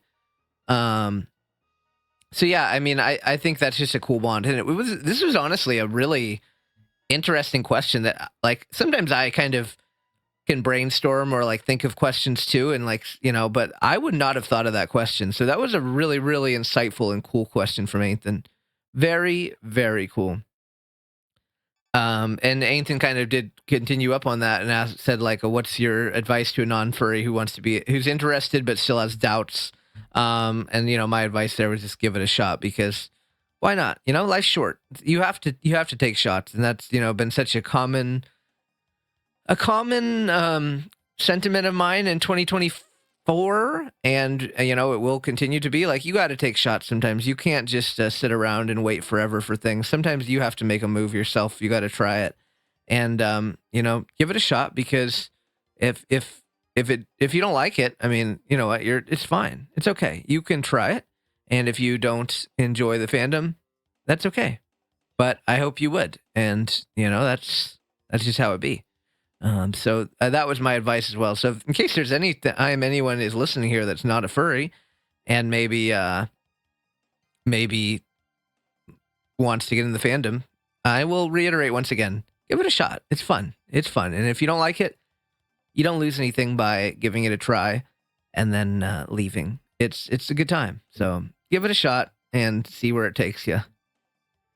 The top 5 tails. So that was we had this one. We talked about the tails. That was a good one. Let's see. Heavy question. Oh, here's Chili Mex talking about heavy questions. You guys know those are my favorite. I love heavy questions. They are so yummers for my heart. So Chili Mex's question was, how do you deal with the passage of time and avoid feeling like it's too late to do anything, like comparing yourself to others, or especially with younger others, and starting simple things like a new hobby, but also bigger life-changing steps. So yeah, like I think this was a really really in-depth, thoughtful question, and I really really enjoyed this one. I talked about it a lot, but I mean, realistically, people are really hard on themselves. Like, oh, you turn a certain age, you can't do this anymore. Oh, you can't do this. Like, oh, look at this person. They're like several years younger than me, and they're already doing all this. But like, it's never it's never a. There's going to be people who maybe are more successful than you, but there's also going to be people who look at you as a beacon of success. Like, it's never. Like, I think I'm relatively successful, right? Like, I'm a decently successful person, and I think some people would look at me like that and think like, wow, right? She's got so much going on. Like, he is really crushing it. But then there's people that I look at and go, holy crap, I wish I could be like them. Like, I wish I could crush it like they do. Like, that is crazy. So just think of it like that there's always going to be people that look up to you, and there's always going to be people you look up to, and there's going to be people that you feel maybe inferior to, and there's going to be people that maybe feel inferior to you. So it's just kind of how, and I don't know if inferior is the right word. It seems kind of harsh, right? But it's like the scale is not like, it's not like, oh, I see myself as here on the scale, so that's how everyone else sees it. You never know. Other people might really admire you. And I think, I talked about it again, but like, just everyone has things worth admiring, and other people might admire you in some ways. You might admire them in some ways. And it's okay to, Yeah, I mean, I don't know. It's just funny to me that anyone feels like it's too late to do anything. Like, just take a shot, dude. There's no age limit for most, like 99.999% of things. Like, just freaking give it a try. And who cares? I mean, at the end of the day, who really cares? Like, try it and have fun with it. If it's something you want to try, whether that be a job or it be like a hobby, or whatever it may be. Like, there's no time limit, and you know what? Whenever you do it, there's going to be people who did that same thing after you. I mean, the simple like explanation, right, is like the one like in like when you're young, people will be like, "Oh, I like like I think it's more of a normie core thing, but like, oh." When did you lose your virginity? Like, oh, I lost my virginity at 15, and then someone else is like, oh, I'm like 23 and I'm still a virgin. So it's like there's a scale, right? And the person who lost their virginity at 15 is like, hey, that guy who lost their virginity at 23, they're kind of cringe. But then like there's probably someone who's like 30 and still has their virginity and is like, wow, that person lost their virginity at 23. Like, they're so cool. So like that's like a very simple analogy, but like at the end of the day, there's always going to be different. Like, some people might think like, oh, you're so lame, you didn't do this till you're that age, and then someone else is going to be like, wow, you did that at that age? Like, that is so cool. So it's all about perspective, and it's just really important. So that was a great question. I love Chili Max's questions. He asked some good ones. And then here's Game Orca, your top three least favorite Pokemon. Of course, Game Orca hitting us with the hatred. And then the death battle, Grace Saunders versus Freddy Fazbear. That was a great one. I answered it very seriously, which, by the way, I think I said Grace would win. Did I say Grace would win? I don't know. I think I said Grace would win, but that was a wonderful question. And so yeah, that was the second episode questions there. So that's pretty cool.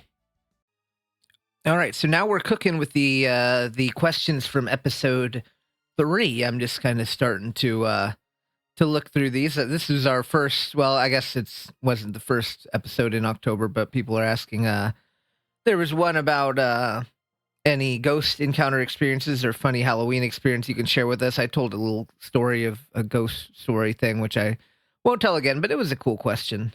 How do you deal with a sad day? I think it varies by the person. For me, distract myself with stuff, but it was a good question. Let's keep going here. We're just gonna see. GameWork asked me about my other personas/OCs, and I got to share like 10 trillion bajillion pictures, so that was fun. I have a lot of characters over the years. Least favorite game you've played on stream? Now that's a GameWork question. I don't remember what I said. Did I say Blasphemous? I don't know, but I'll be honest with you. The Blasphemous was a struggle to get through. Okay, I struggled getting through it.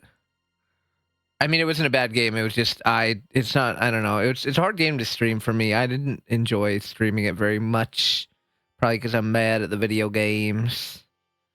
Oh,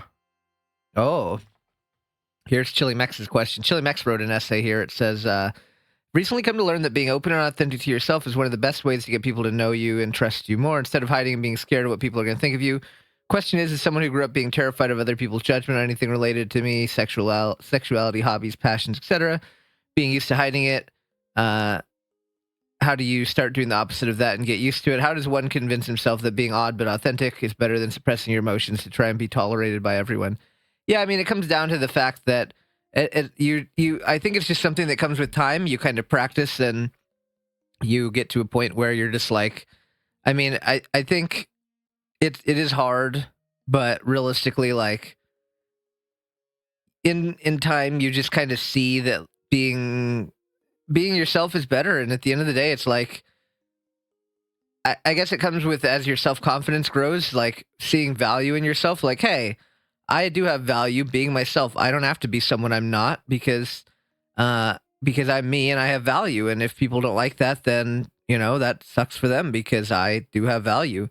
And so, yeah, I guess it's just, kind of something you learn with time or you practice with time and you get better at doing it. It isn't an easy thing. and it can be scary, but it's just kind of like what. But I guess it's kind of selective too. I don't know. I think Chili Max and I talked about this question. He was like, "Oh, well, I know around furries I can be myself, but I meant more around like other people." And I think sometimes there's a perception from people that like, "Oh, I have to be myself around everyone." You don't really. There's nothing wrong with hiding certain parts of you with certain people. Like I don't talk to my parents about furry because they don't have any interest in that, and I know that it won't like there's nothing to gain from that. Like they don't want to hear about it, so no problem. For example, I'm not going to talk about that with them. I'm not going to same reason I wouldn't talk about it with my coworkers. Like we're not on that level where we're going to be talking about those in-depth levels of things. So I think you can be yourself, but you have to be a version of yourself um to fit the mood too, or to fit the situation, or to fit the relationship you have with that person. And I think that comes down to self-awareness, just around uh hey, like this is I might like this, but it doesn't mean that it's gonna be a situation where I need to talk about this with like this particular person or like people, if that makes sense. So that's kind of where I'm at. Like I'm not fully myself around every single person I know, but I try to in general be myself, but also there's times and places where you don't like I'm not out at my job. My job doesn't know I'm gay, and I've been there for many years. And the reason why is because there's no value in them knowing that. And I promise you, the only thing that will come from, I work with a bunch of boomers. The only possible thing that's going to come from it is negative stuff. Or at best neutral. So there's no value in me doing it there. And that's kind of what life is all about in general, is just being yourself, but also being selective about when you do it, because you don't want to screw yourself over. Like I learned that many years ago. I'm like, there's a lot of conservative boomers I work with, and sure, like they like me, so um there might be some like chance that they're like fine with it, whatever, but like there's still a chance that it's going to hurt my career. And I genuinely think like it probably would have hurt my career. And I may not have survived those layoffs that I've talked a lot about in 2019, where I should have been gone, but I wasn't because everyone adored me too much, I guess. And I'm not sure I would have. Life, listen, life is about strategy, okay? You do have to be strategic in some sense too. But in general, around non around normal like people, like I don't know how to say it, like outside of professional and like my family who doesn't care, and so I don't talk about it with them because they don't care. There's no benefit in that either. So outside of that, I think just from a social perspective, be yourself. It's fine. Uh, let's see. I'm just kind of looking through these questions, see if anything else is interesting. Nope. Okay, so let's jump on to the next one from there. That was the 1013 episode. This is going to be the 1020 episode. And let's take a look here. GameWork asked me about Digimon. I'm a huge Digimon fan. I always like the opportunity to talk about Digimon because I really love the games. I love the anime. I have a lot of Digimon merch. I have some cool Digimon music stuff I could show off. I don't think I showed it off. Maybe I'll send GameWork a picture since I remember this question. But yeah, I mean, I don't know. Like, I'm a big fan. Oh, this was a good one. Which of the 3 classic Alone in the Dark games do you like the least? I remember I went in. Chili Mex was talking about this one. I went in and I was like, I started talking crap about Alone in the Dark 2, and Chili Mex was very scared that I was gonna decimate it. But then I went on to say that it's probably my favorite of the trilogy, which I think it probably is. But that was a hard question. That was a very, very interesting and hard question to answer because I really love all 3.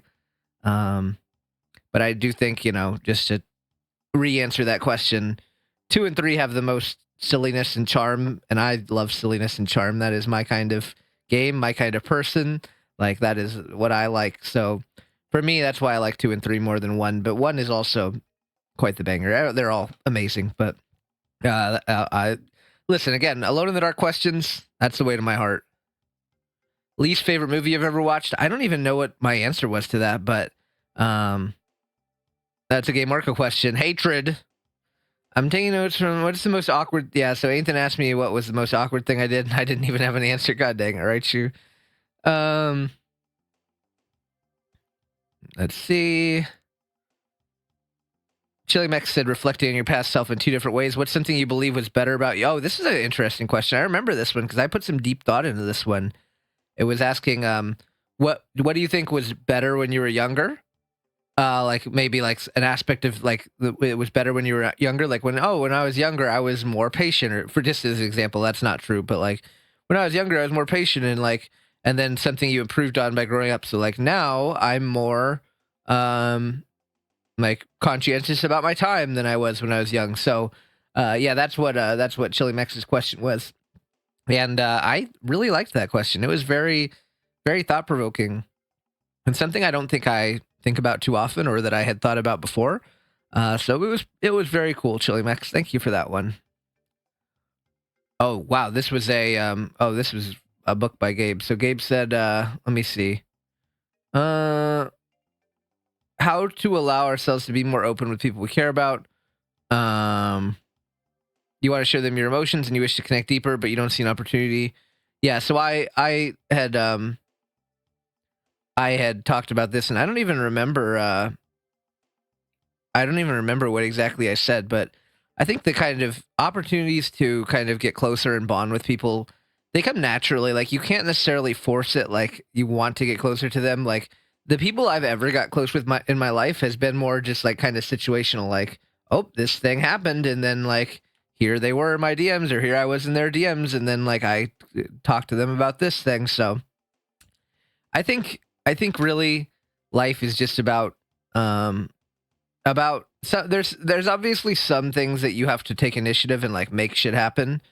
But there's some things like that where you want to get closer with someone, you can make an effort and you want to bond with them over something like have like a deep talk with them, etc. You just kind of wait for that moment to come.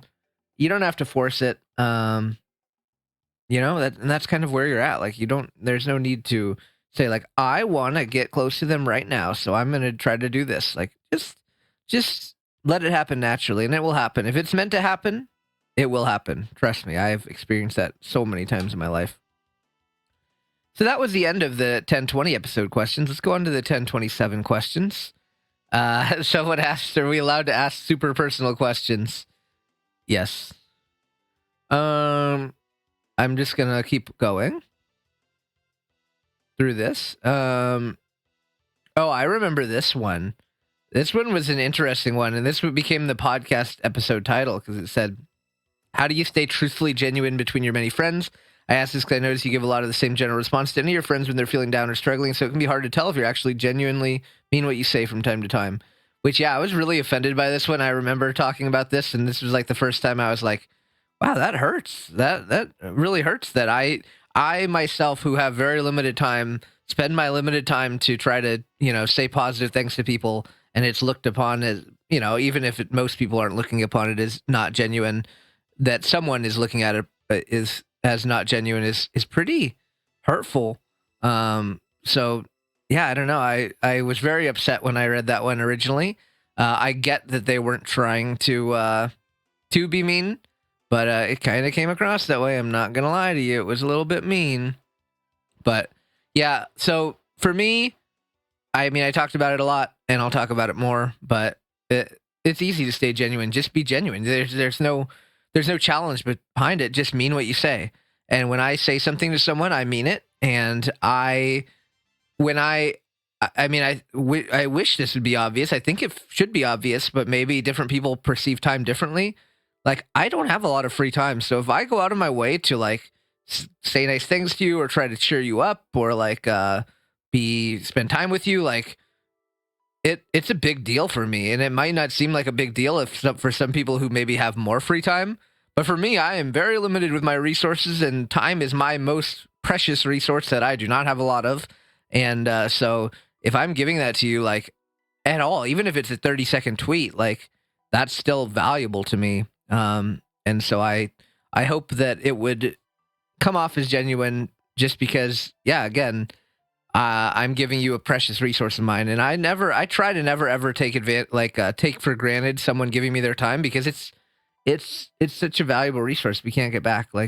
I, yeah, and I don't know. For me, it was a very easy question to answer in the sense that um, like staying genuine is super easy. You just be genuine. That's it.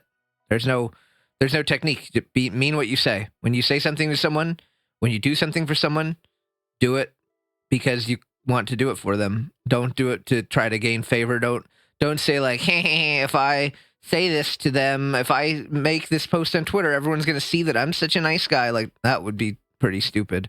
So don't do it for any other reasons other than the fact that you want to help them or you want to be there for them. So I think staying genuine is super easy to do, in my opinion. And I hope it will be for you and others as well. You know, person that asked this question, which I know who it was. I didn't call them out, but I knew who it was. Um, but yeah, um, I'm just kind of looking through the questions, see if there's anything else that jumps out. Oh, here we go. This is a Kel Mori question. This was a deep one as well. It was like about it was about like if you should dilute yourself. I guess I could read the whole question. It's going to be yourself. We've established that. There are other times. Are there ever times when one should dilute themselves some? Like I say, it's on the quest of finding self-awareness in social situations, but how do you navigate what's being self-aware and what's just censoring yourself for the sake of people who might not like you for you? This might be the thing I struggle with most. I always want to be myself unapologetically, but sometimes I tunnel vision and I'm not really reading the room, so to say.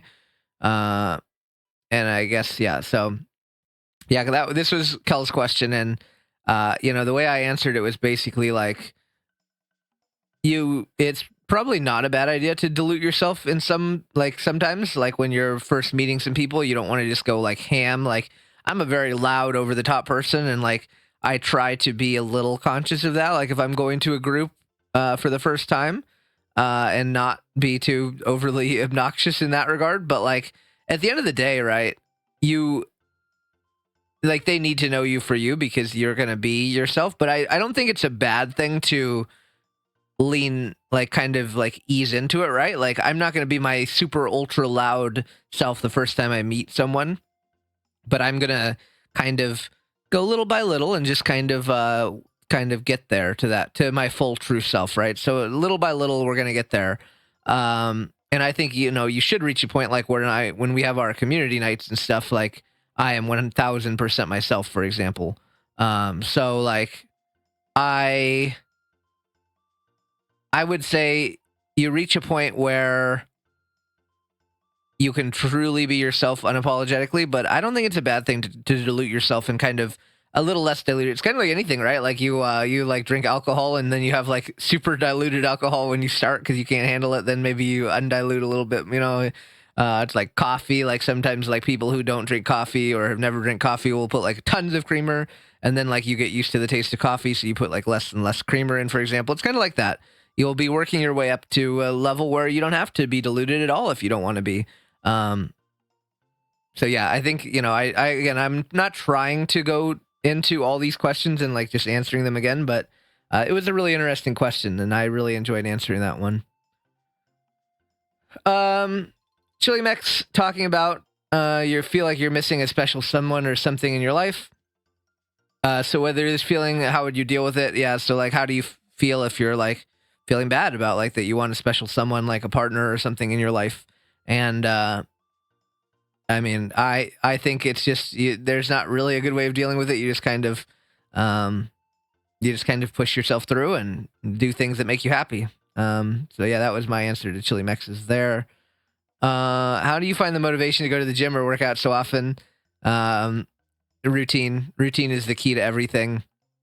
I love talking about routine because I'm such a routine-oriented guy, and it really has been such a success, like a tool for success in my life is just having a routine and knowing on these days I'm going to do these things. And there's no, like, I don't give myself the option to not do them. Like on Tuesdays I stream, on Wednesdays I call my mom, on Thursdays I stream, like things like that. Like there's no world where I don't do it because I do it every day. It's the same idea as waking up for work. Like, how do you wake up for work every day? I It's my routine. I have to wake up for work at 7. For by 7, before 7. Like 7 is when I start work, but like I have to wake up early on weekdays. Like that is how it goes. There's no. It's just how it be. And when something's part of your routine, I feel like it's a lot easier to just keep it. So yeah, just make it a routine.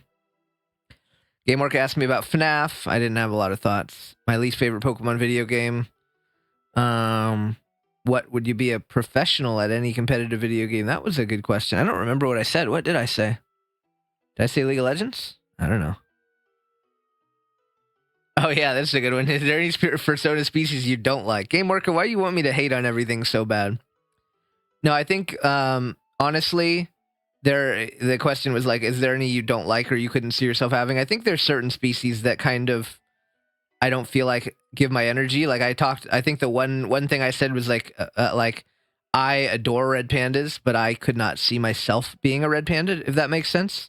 So I think stuff like that would be more so my answer. Like there's a lot of species that I really like, but I just don't necessarily see myself being like I don't connect with them like they don't feel like me. You know what I mean? Like they're adorable. I love them, but they're not me in that sense. So I think that's really would be my answer to that is like there's not really species I don't like per se. There are a good amount though that maybe I just don't vibe with. So anyway, we're on the next one now for the episode debuting 11.3. This one, the first one was like, how do you deal with anxiety when you chat in a stream and the streamer doesn't acknowledge your message? I just kind of reminded them that chat is hectic. I miss messages all the time. Sometimes I miss multiple messages from the same person. I can pretty much say it's never ever intentional. It's just, it's hard, dude. It really is. And unless you've dealt with a busy stream chat, right? It's easy to say like, well, I stream, like I know how it is. Like I can even speculate, like, I don't know what it's like to have like a 200 person chat. So maybe I would miss even more messages then. Like I can speculate from it's pretty easy for me to keep up with a 30 to 35 person chat. Like that's so easy. But maybe 200 would be different. And if you're a streamer with like an average of 5 or 10 viewers, maybe it's quite a bit different than you expect to, to be doing that. So yeah.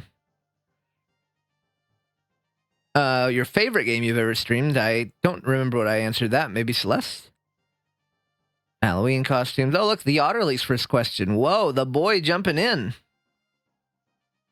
So here's Chili Mex hitting me with a question about about how his manager colleague has been an ass, and this is a really interesting question. Basically, I won't read the whole thing because it's long, but basically, Chili Mex is having an issue where one of the managers he works with was being an ass to one of his coworker friends, and he wanted to kind of figure out how he could kind of deal with that situation without causing a shitstorm.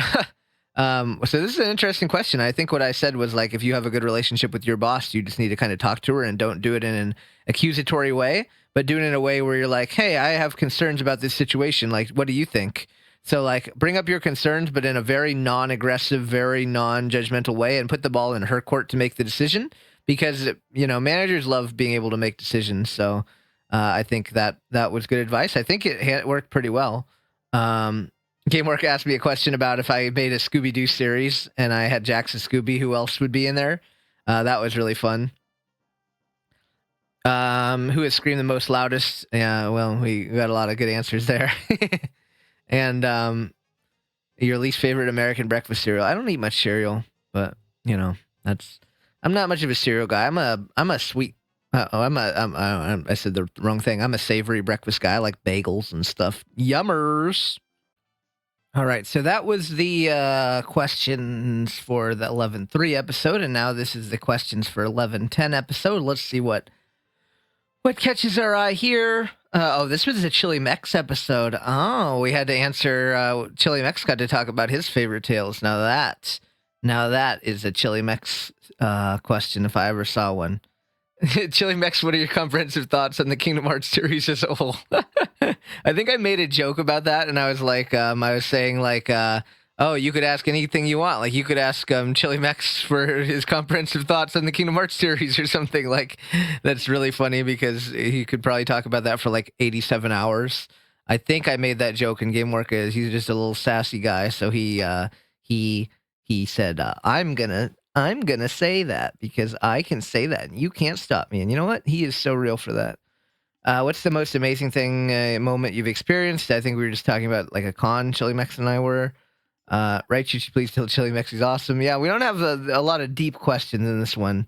Game Mark asked about Spyro 2. And then don't think I forget don't think I didn't forget the negativity, Raichu.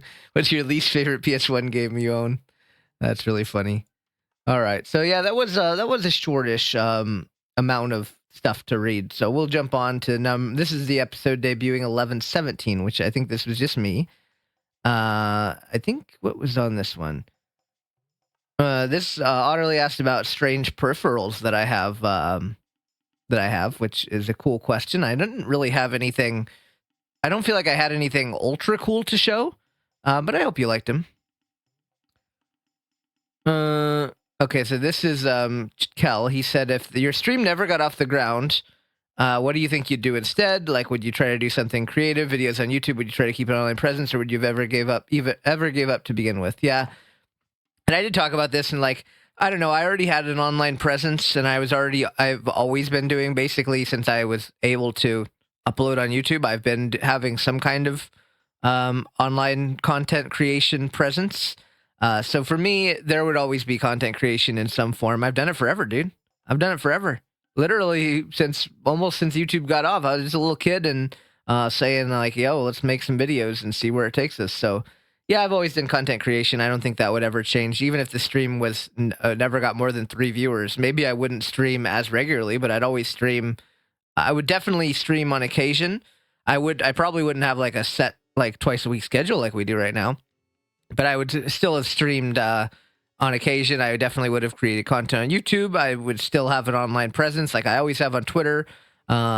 I mean, like if you see, like I have almost 4,000 followers on Twitter, and very, very little, if any of that, comes from the stream. Like most of that is just I've been a very frequent social media, what's the word? Social media person forever, and I make stupid tweets and I interact with people, and I'm a social guy, so it's very easy for me to do. So yeah, I would always have had an online presence, and I would have always been doing some kind of content creation. Because I always do, and I always have, and I probably always will. Game Orca asked, the least favorite thing about the furry fandom. That's so Game Orca questioning. Let's see. Gabe asked, how do you feel about when you feel like you're ignored or avoided by a group of friends? I think my answer to that was pretty much like, it's probably in your head more than likely. If they're your friends, they're not ignoring you. And then Chili Mex said, has it ever happened to exit your house with the clear intention of... Yeah, that was an interesting question, Chili Mex, because I've never had it. So Chili Mex's question, I'll just read the whole one, was like, has it ever happened to you to exit your house on your own with the clear intention of meeting someone completely new, talking to them, and potentially befriending them? And I guess I'm still not really sure if I understood the question, but like, I'm going to go out in public and I'm going to meet someone today. Like, I'm going to go to an arcade and I'm going to talk to someone or something. I don't really do that. I don't believe in like forcing stuff like that. I've always been the believer in like, if a friendship's meant to happen, it'll happen. Like, yeah, you need to put in effort, but like, I try not to be too forceful. And the way you worded that feels a little forceful to me, in the sense of like, it feels like I'm kind of, I'm putting pressure on myself. Like I have to do this. Like, and that's not the way any friendship should grow, in my opinion. So I would say for me, most likely not something I would do, but I do admire you for trying, because that sounds kind of, honestly, it sounds a little bit like high pressure. Like I might struggle with something like that. So that's pretty dang cool, Chili Mex. All right, so the next one here, I think this is the Kelmori episode? Yeah, okay, it is a Kelmori episode. Okay, yep, this is the episode on 11/24 for Kelmori. I'm just gonna see if there's anything cool. There was one we had a good talk about this. How do you cope with missing your past days, like dealing with nostalgia? And it's funny because I'm very nostalgic, and Kel is very unnostalgic. So we had a pretty interesting discussion there. And Kel is a certified frog lover. Have you ever had a pet frog? Otterly asks. That's cute. Up there. Let's see here. This was an interesting question that Otterly asked. Kel Mori, what's the oldest game you played? And RaIety, what's the newest release game that you've played? Mine was Kel's was, I think, Mother 1, maybe. Was that the one he settled on, or was it like a Mario game? I don't know. Mine was Balatro, probably. I think. Well, I guess it was Hollow Body at the time because we did play that, and that was like barely released, like right before I played it. Like a week or two before. That was only released like 2 months ago. So that was a fun game. But yeah, anyway, that was my answer. I like new games. I know it's a funny meme kind of, but I do like new games, okay? And if a game is good, it doesn't matter if it's old or new. Like, I like Celeste, which is not a new game per se, but it's a newer game. I like Celeste almost as much as any game I've ever played in my life. So if a game does a good job of being good, and same with Balatro. I mean, Balatro is like my most played of the year. If a game is good, there's no it's not like I'm not a hipster. Like, I don't play old games because they're so much better. I like both types of games. If they're a good game, I played Sea of Stars this year, which just came out. I played Knuckle Sandwich, which just came out. Like, I played a lot of newer games this year, and if they're a good game, then I like it. And I know the people might say, oh, those are just like old, like they're like old core games, but in like released now. Well, if a new game that is not like, but I guess, I don't know, we were talking about this too, but like all games take inspiration from old games now. There's very few truly original ideas. So I think, it's fine. It's fine. Let's take a look here. Do you think you could escape just because I'm at GameWork asked the question, even though he was at a con. What a thoughtful guy. It was basically about favorite and least favorite things about furry conventions, which I don't have a lot of least favorites in that regard. I like a lot of things about furry cons. What came first for you? Oh, that's an interesting question. I didn't know. I don't even remember asking that. You asking this, GameWork. What came first for you, the RaIety Sona or the Raiju Sona? That's interesting. Yeah, RaIety came first by a bajillion years, but I don't remember. That's interesting that someone would even perceive that Raiju could have been first. I thought it was, but I guess that's just me knowing. But like, to me, it was always clear that like I was the Raichu, and that's why that was my name. But then like I kind of transitioned over time. But I don't know. Kelmori, why are you so small and adorable and handsome? How thoughtful. That was what Diamond asked. All right, next one was on the 12-1 episode. And was this the one with Game Orca? No, I think it was the one after this. Game Orca says, what's your favorite type of cheese? A game that everyone likes that you've never been able to get into. That was me with MMOs. I think I answered MMOs in general. I just can't get into MMOs, unfortunately. I wish I could. Everyone likes MMOs. I want to be able to play MMOs for like 8 trillion hours with everyone, but alas. An interesting question about forgiveness and holding grudges by Game Orca. Yeah, I talked about it. Like, trying to forgive is important, but sometimes things can happen that damage you to an extent. And I try to look at it like not as the person's fault necessarily. Like people in my past have done things to me that our relationship could never fully recover because of things that happened. And I'm fully aware that like they didn't, when we had like whatever, we had like an argument or something, they said something really, really hurtful, or they did something that hurt me a lot, right? Like, I'm fully aware that most people aren't going to be like thinking in that moment, like, I'm going to do something that's going to permanently scar him. Ha ha ha. But it's more of just like a thing that happens, right? And they're probably apologetic. But I try to look at it as like admittedly, there's been times where I quote unquote hold grudges. I don't know if I would call it that, but like sometimes people have done or said things to me that have damaged me in a way that my relationship with them could never fully recover. And I fully try to embrace the fact that, like, that's on me because I'm the one that's damaged. Like, yeah, they did it, but like, if there was a way for me to undo the damage, I would. It's not me like trying to have that grudge. It's just that I'm damaged.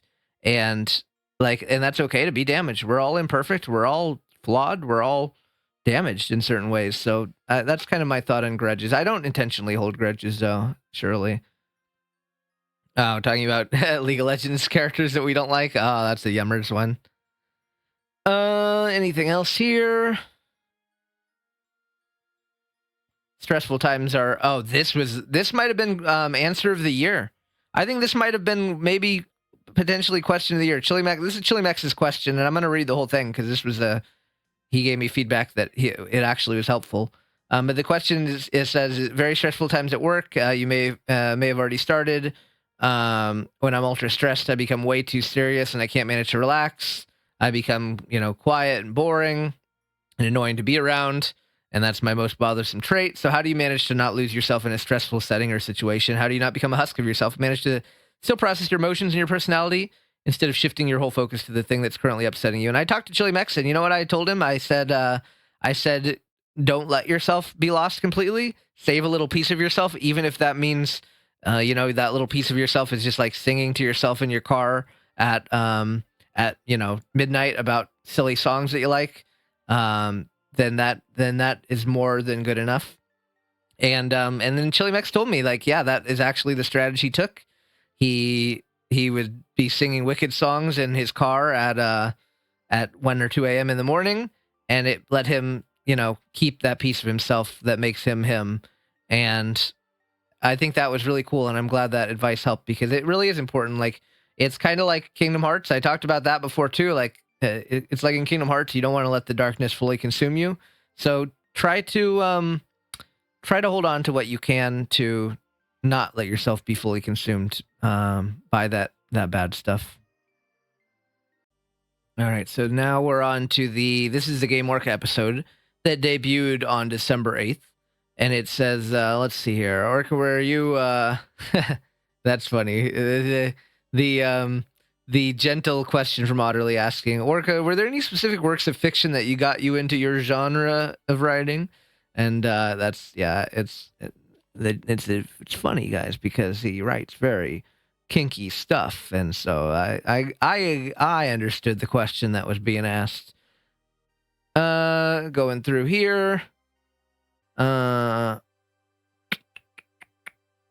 was a good question. Arlie asked what made Game Work pivot to streaming rather than like writing Twitter and Telegram, which are a little less interactive.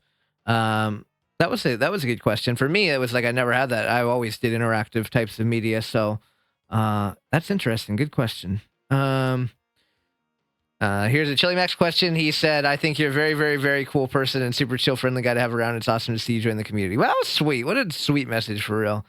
And then we had to talk about League of Legends. Oh, no, we didn't. It was, what was your least favorite season? See, I saw the word season and I was thinking League of Legends season. No, this is about weather seasons. We had a good debate on that one. And then we talked about our least favorite Kingdom Hearts character. I don't have a good answer for that. I'm a new guy. And then Game Orca asked a question. Well, he asked who's that fish next to you. That's funny. And Chili Mex said, what is one thing that can immediately brighten you up a bit when you're not in a great mood? Is there anything you can rely on? I don't remember what we answered. I think we probably said Game Orca's partner. And then for me, I think I just said like people in general. I don't know if I named a specific person. Maybe I named a lot of people. I don't know what I said, but for me, it's usually, at least for me, I don't rely on any one person. It's usually more people. All right, and then from there we'll move on to the next episode. This was on the 15th. Let's see if there's anything interesting in this one. How to stop being ignored by others. That's a sad question. I think this person was very frustrated. But I hope I gave a good answer. I don't know. And then Game Work asked about video game OSTs, which I think I had a nice answer for. I mean, I love video game OSTs. I'm listening to one right now. So yeah, I think I probably gave a very long, in-depth answer because I like OSTs. I'm a little silly video game nerd. I like listening to video games and talking about video games and all that funny video game stuff. Ross asked about favorite RPGs, and yeah, I talked about RPGs a lot because I love RPGs, and there's like you can make a case that it is my favorite genre. I'm not sure it is, but it's right in the argument. Like it's the top two genre of mine. I love RPGs, so I talked a lot about a lot of them, especially my two favorite games of all time, Chrono Trigger and Super Mario RPG. Which now I really want to play one of those very soon, but I have so many games to stream. Oh golly. Let's see here. What do you do when you feel out of place, whether it's in a small, awkward way or a huge, unsettling way, in a social situation? That was a Chili Max question, and I think I just said kind of take a step away, take a break, take a breather if you need to. That's kind of my advice for that kind of thing is like, there's no shame in taking a breather from a social situation if you need to, whether that be a call or whether that be like a VR chat or something, or whether that be at a con, any kind of social situation. Stepping away is always a good strategy. And I've had to do it before. And I know many, many, many, many, many people who have had to do it before. So there's no shame in that. Give yourself a break. Sometimes you just need a break, it's just how it be. And then since we just played Alone in the Dark, what's your favorite thing about watching someone's first playthrough? Okay, yeah, we were talking about that. I don't know. I just like bonding over things that I like with people that I like, which is what I had told Orca that it made me happy. Most of all, I like sharing something that I like with with a person that I really like, and that's the fun in it. So that was my favorite part of that in general, is just being able to share something very special with something very special to me with someone very special to me. So. All right, and then we just got the questions from last week, which we can just kind of breeze through really quick. It says new resolution for 2025. This is Sully's question, like how did the community change your daily routine? I didn't really have well, actually, I think I did give a pretty good answer about resolutions for 2025, but maybe not quite. But yeah, I think it's a good question. I like thinking about the year ahead. How do you shake off the feeling of being defeated after being unable to fix what you messed up? I talked about that one a lot, and how we all feel defeated sometimes, and we all feel like we're beat. And I've felt many times like I'm defeated, I'm washed, and you just have to kind of keep fighting. It just takes time and practice, like anything, unfortunately.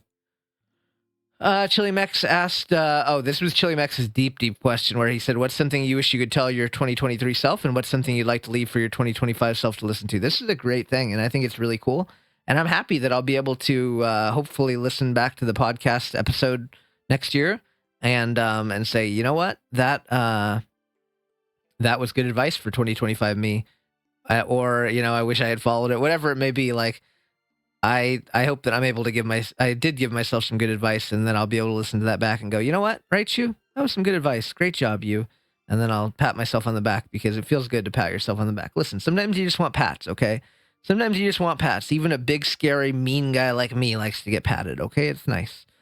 So there was that. And then the last question was favorite genre of game, which I talked about. Platformers and RPGs are probably my top two. I love horror games as well, though. So there's a lot of games I like. I'm a pretty diverse guy. I like a lot of different games and stuff. So yeah, and that was the end of the podcast questions from last week. We already talked about the questions from this week. So, realistically speaking, that is about all there is to talk about. And guys, without taking too much of your time to want to chat with you for another 50 hours, it's been a fun year. And I'm really, really thankful for all the people that, I try to be equally appreciative because, you have new people that come into your life on any given year. And it's easy to kind of give them credit, but like I am very, very thankful for the new people that came into my life and made a big difference, and the people that have been in my life for last year or longer, however many years. I'm thankful for those people too.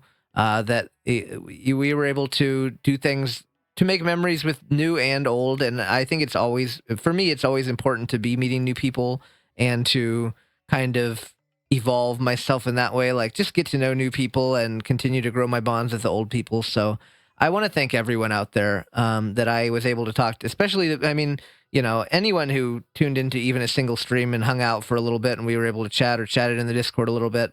So freaking cool. But it was a special shout out to those people that I spent a lot of time with this year.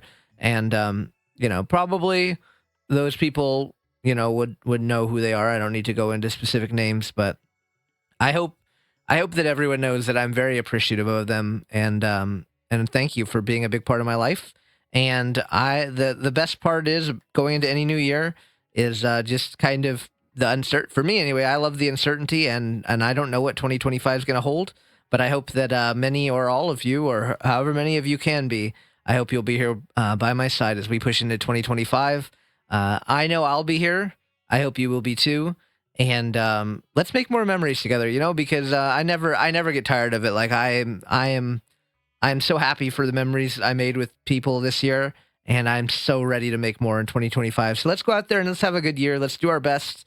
None of us know what the year is going to hold, but let's just go into it together and with the most optimism we can have. I know it can be hard. I know life sometimes beats you up rather, and trust me, this year beat the hell out of me.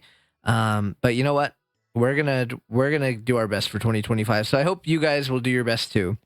Let's all do our best and let's see where the year takes us. So until then, my friends, thank you so much as always for all your support. And just a reminder, the next podcast episode you will see will be on January 12th because we're going to be going to that bi-weekly schedule as we discussed. Until then, much love. I appreciate you all. Thank you so much for being here and have a wonderful and safe new year.